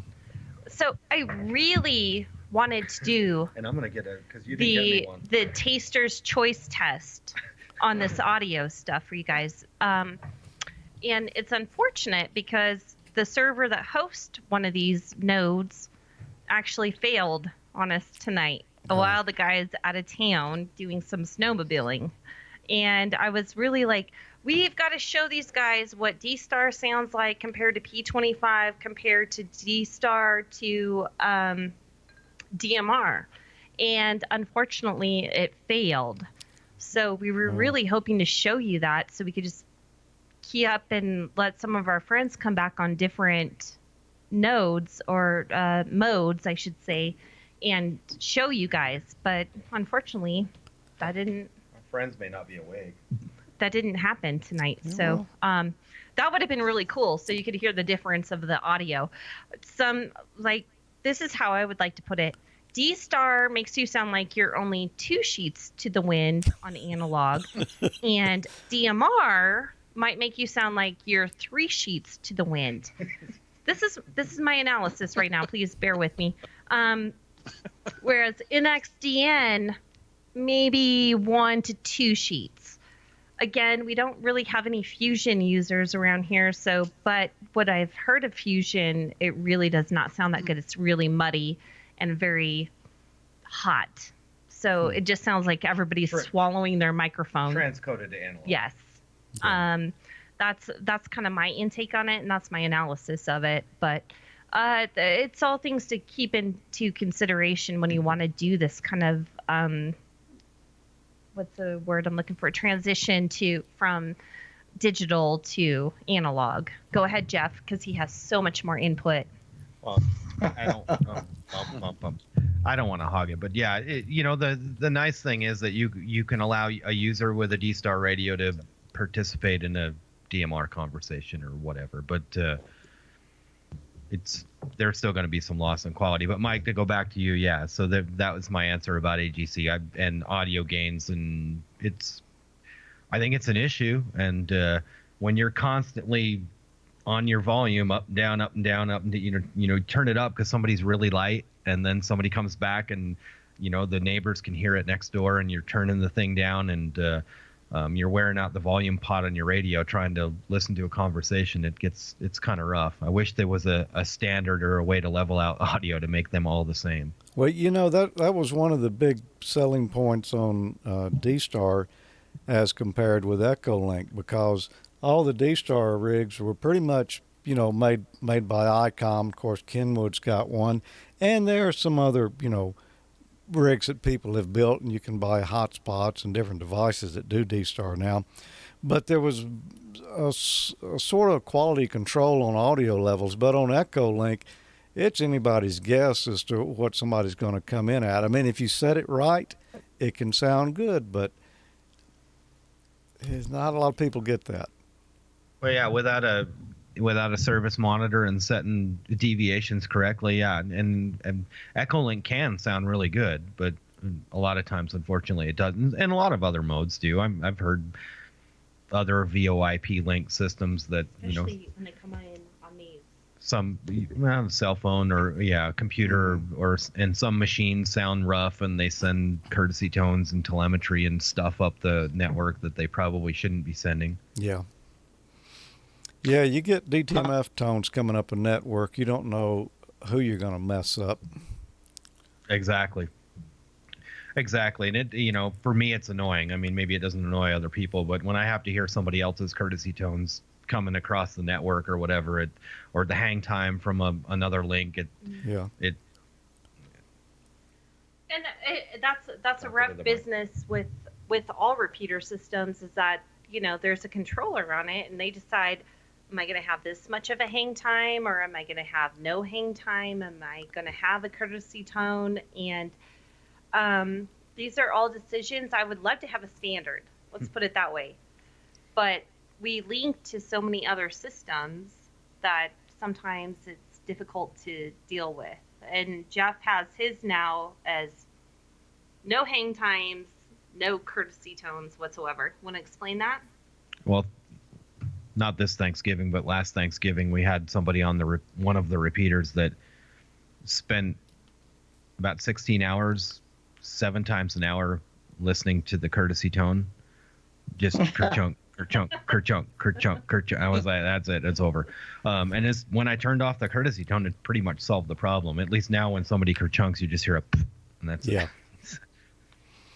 Yeah. You got to be careful linking two repeaters together with a dual band cross-banding radio, because you'll just set up an endless ka-chunk.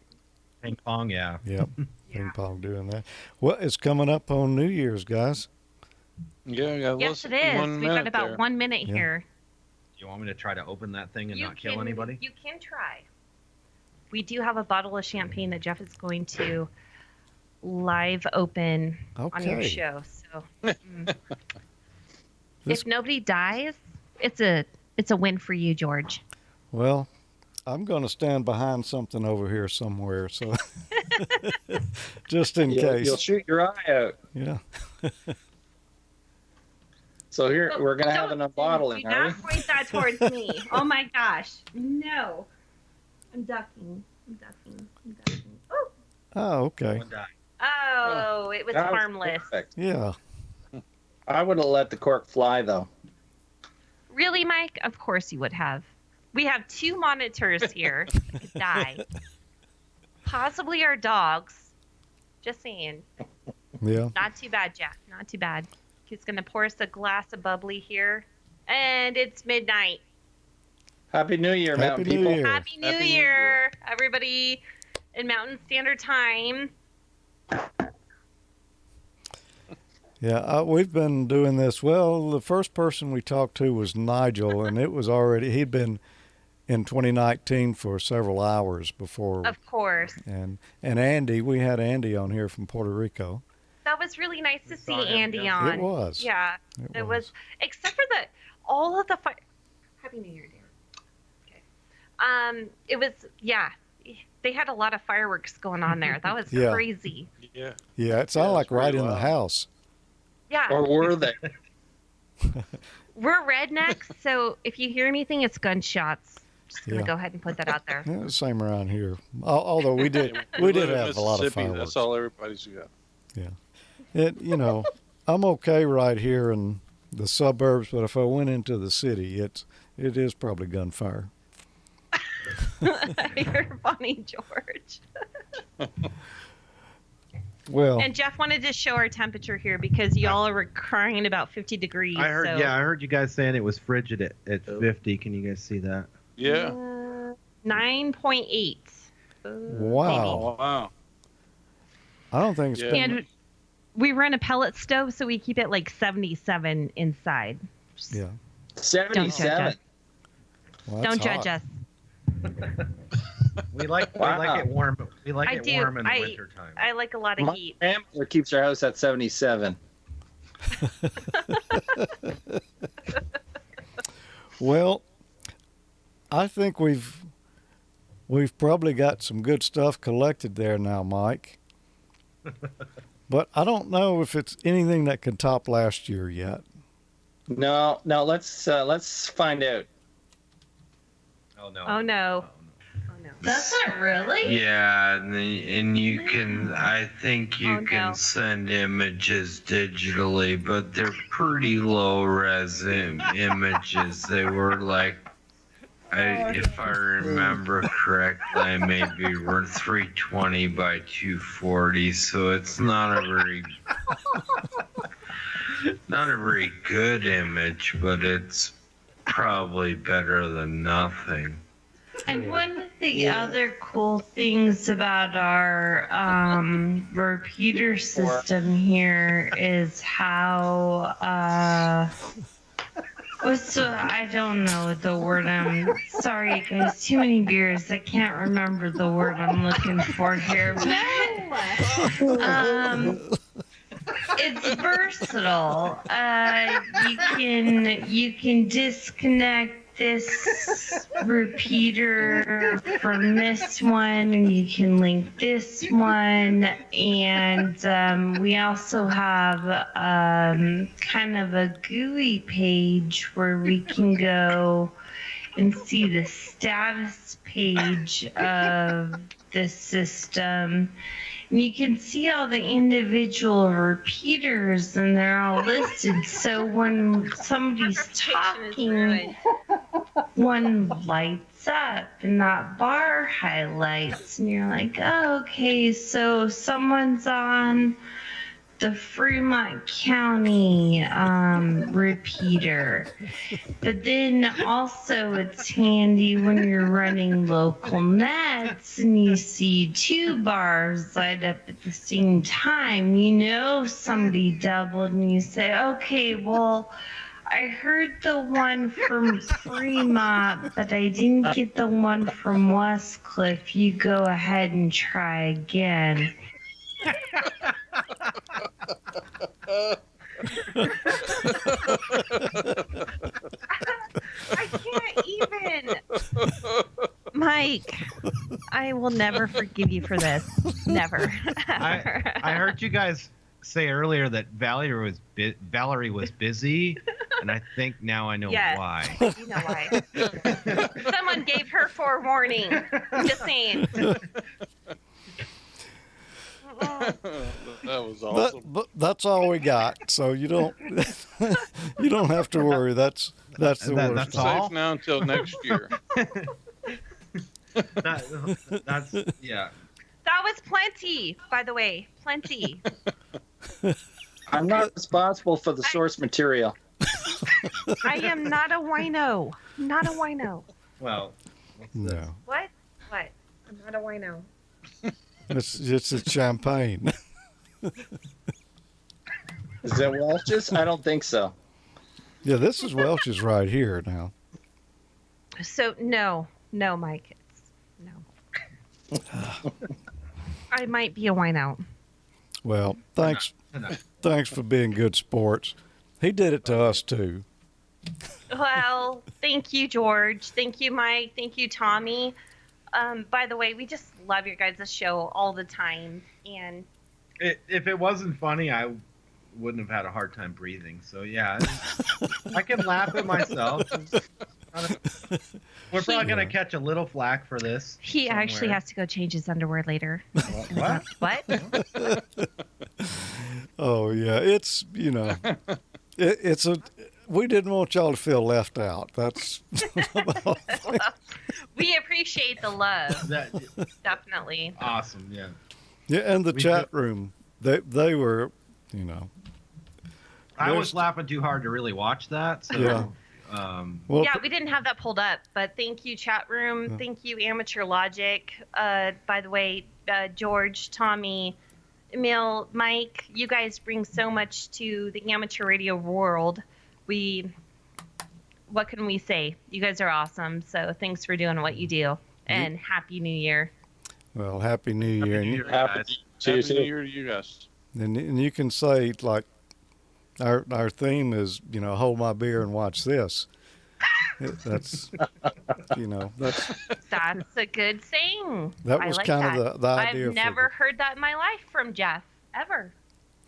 Well, the way I see it is ham radio is supposed to be fun, right? So how does it get any more fun than this? You're exactly right. I love amateur radio, and I love every part of it. And, I heard you guys talking about CW, and yes, none of us know it, but we all want to learn it. So that's one of my goals. I'm not going to say it's my resolution because I might kill that, but we're going to do it. We're going to do it. Yeah, it's on my list for one of these days. What you got there, Jeff? A straight key. I can't use it, but it's. Oh, okay. Oh, cool. Oh, cool. I use it to tune up. Oh, it looks like George is grabbing for one too. I can't use this one either. So there you go. Is that the one they used to sell at Radio Shack? It looks a lot. No, I had one of those. I may still have one somewhere in a box, but the one that was kind of like metal, kind of gold-colored metal. No, this one was black plastic and chrome metal pieces on it, but it's a little too far away to see. It wasn't very good quality anyway. Well, this one came from MFJ, and it's probably from the same manufacturer. I would think. Yeah, could be. It looks the same. It's not an expensive key, but then again, neither are my CW skills, so it works out. Jeff, though. I've got a bench of paddles that are hooked up to my HF rig, and same thing. I hit the one side of it just to tune up. Yeah. So, one of our Elmers gave me this, and I polished it up. I can't get the thing in the camera. There we go. It's been around a while, and it was all tarnished, and I polished it up, and I'm pretty proud of it. But yeah, someday I'll figure this out. Is that one got the little lever on the bottom for tuning up? You can slide the lever over to put it in the transmit. Cool. It has the spot for it, but the thing is missing. But it does have the spot for it. Well, I don't know CW. I know a few letters, but I could recognize my call sign and the call signs of the repeaters in the area, but that's about it. I'm right there with you. I don't know that when I'm not even promising I'm going to learn it. I would like to know it, but I've got so many things going on. I can't commit to it because I know I won't do it right now. Maybe it's a retirement project one day. Maybe so. And I know you want to drop us, so I just wanted to say this, George. Please let us show you one of our videos going to one of our transmitter sites up there at 12,000 feet. So you can show your viewers something. Wow. Please do. Yeah, we would love to see it. Jeff has some video, so we'll edit it and send it to you. So. Well, I have a video from a site that 12,004. The problem is that every time my phone would get a text message, it would stop the video, and I have to start it back over again. So it's in multiple pieces. Why and do if you I get can, so many text messages? it was probably you. Anyway, I don't. If I can figure out how to put it back together, or maybe I'm sure you could, but I don't want to task you with that. Well, We'll work it out. Yeah, well, we'd love to see it because you know, Tales from the Transmitter side, always good stuff. You know. Yes. Yes, it does. Oh yeah. All right, you guys, Happy New Year. Happy New Year, Amateur Logic TV. Thank you so much for the show. And we were glad to be part of it. So 7-3. Happy New Year. Thanks for joining us. Happy New Year. Happy New Year. You guys have a happy New Year. Absolutely. And we will see you Wednesday. Wednesday, of course. For Ham Nation. All right. Yep. Good night, guys. You guys. 7-3. Bye. And I guess we should probably be winding it down. We've been going almost 4 hours. Wow. Yeah. Time flies. 3 hours and 53 minutes. So, and Never people only drink one ginger beer. People are still watching, so Glenn was right. They didn't have anything else to do. They really were starved for something to do. And could still be. Still a full house. Yep. Yeah.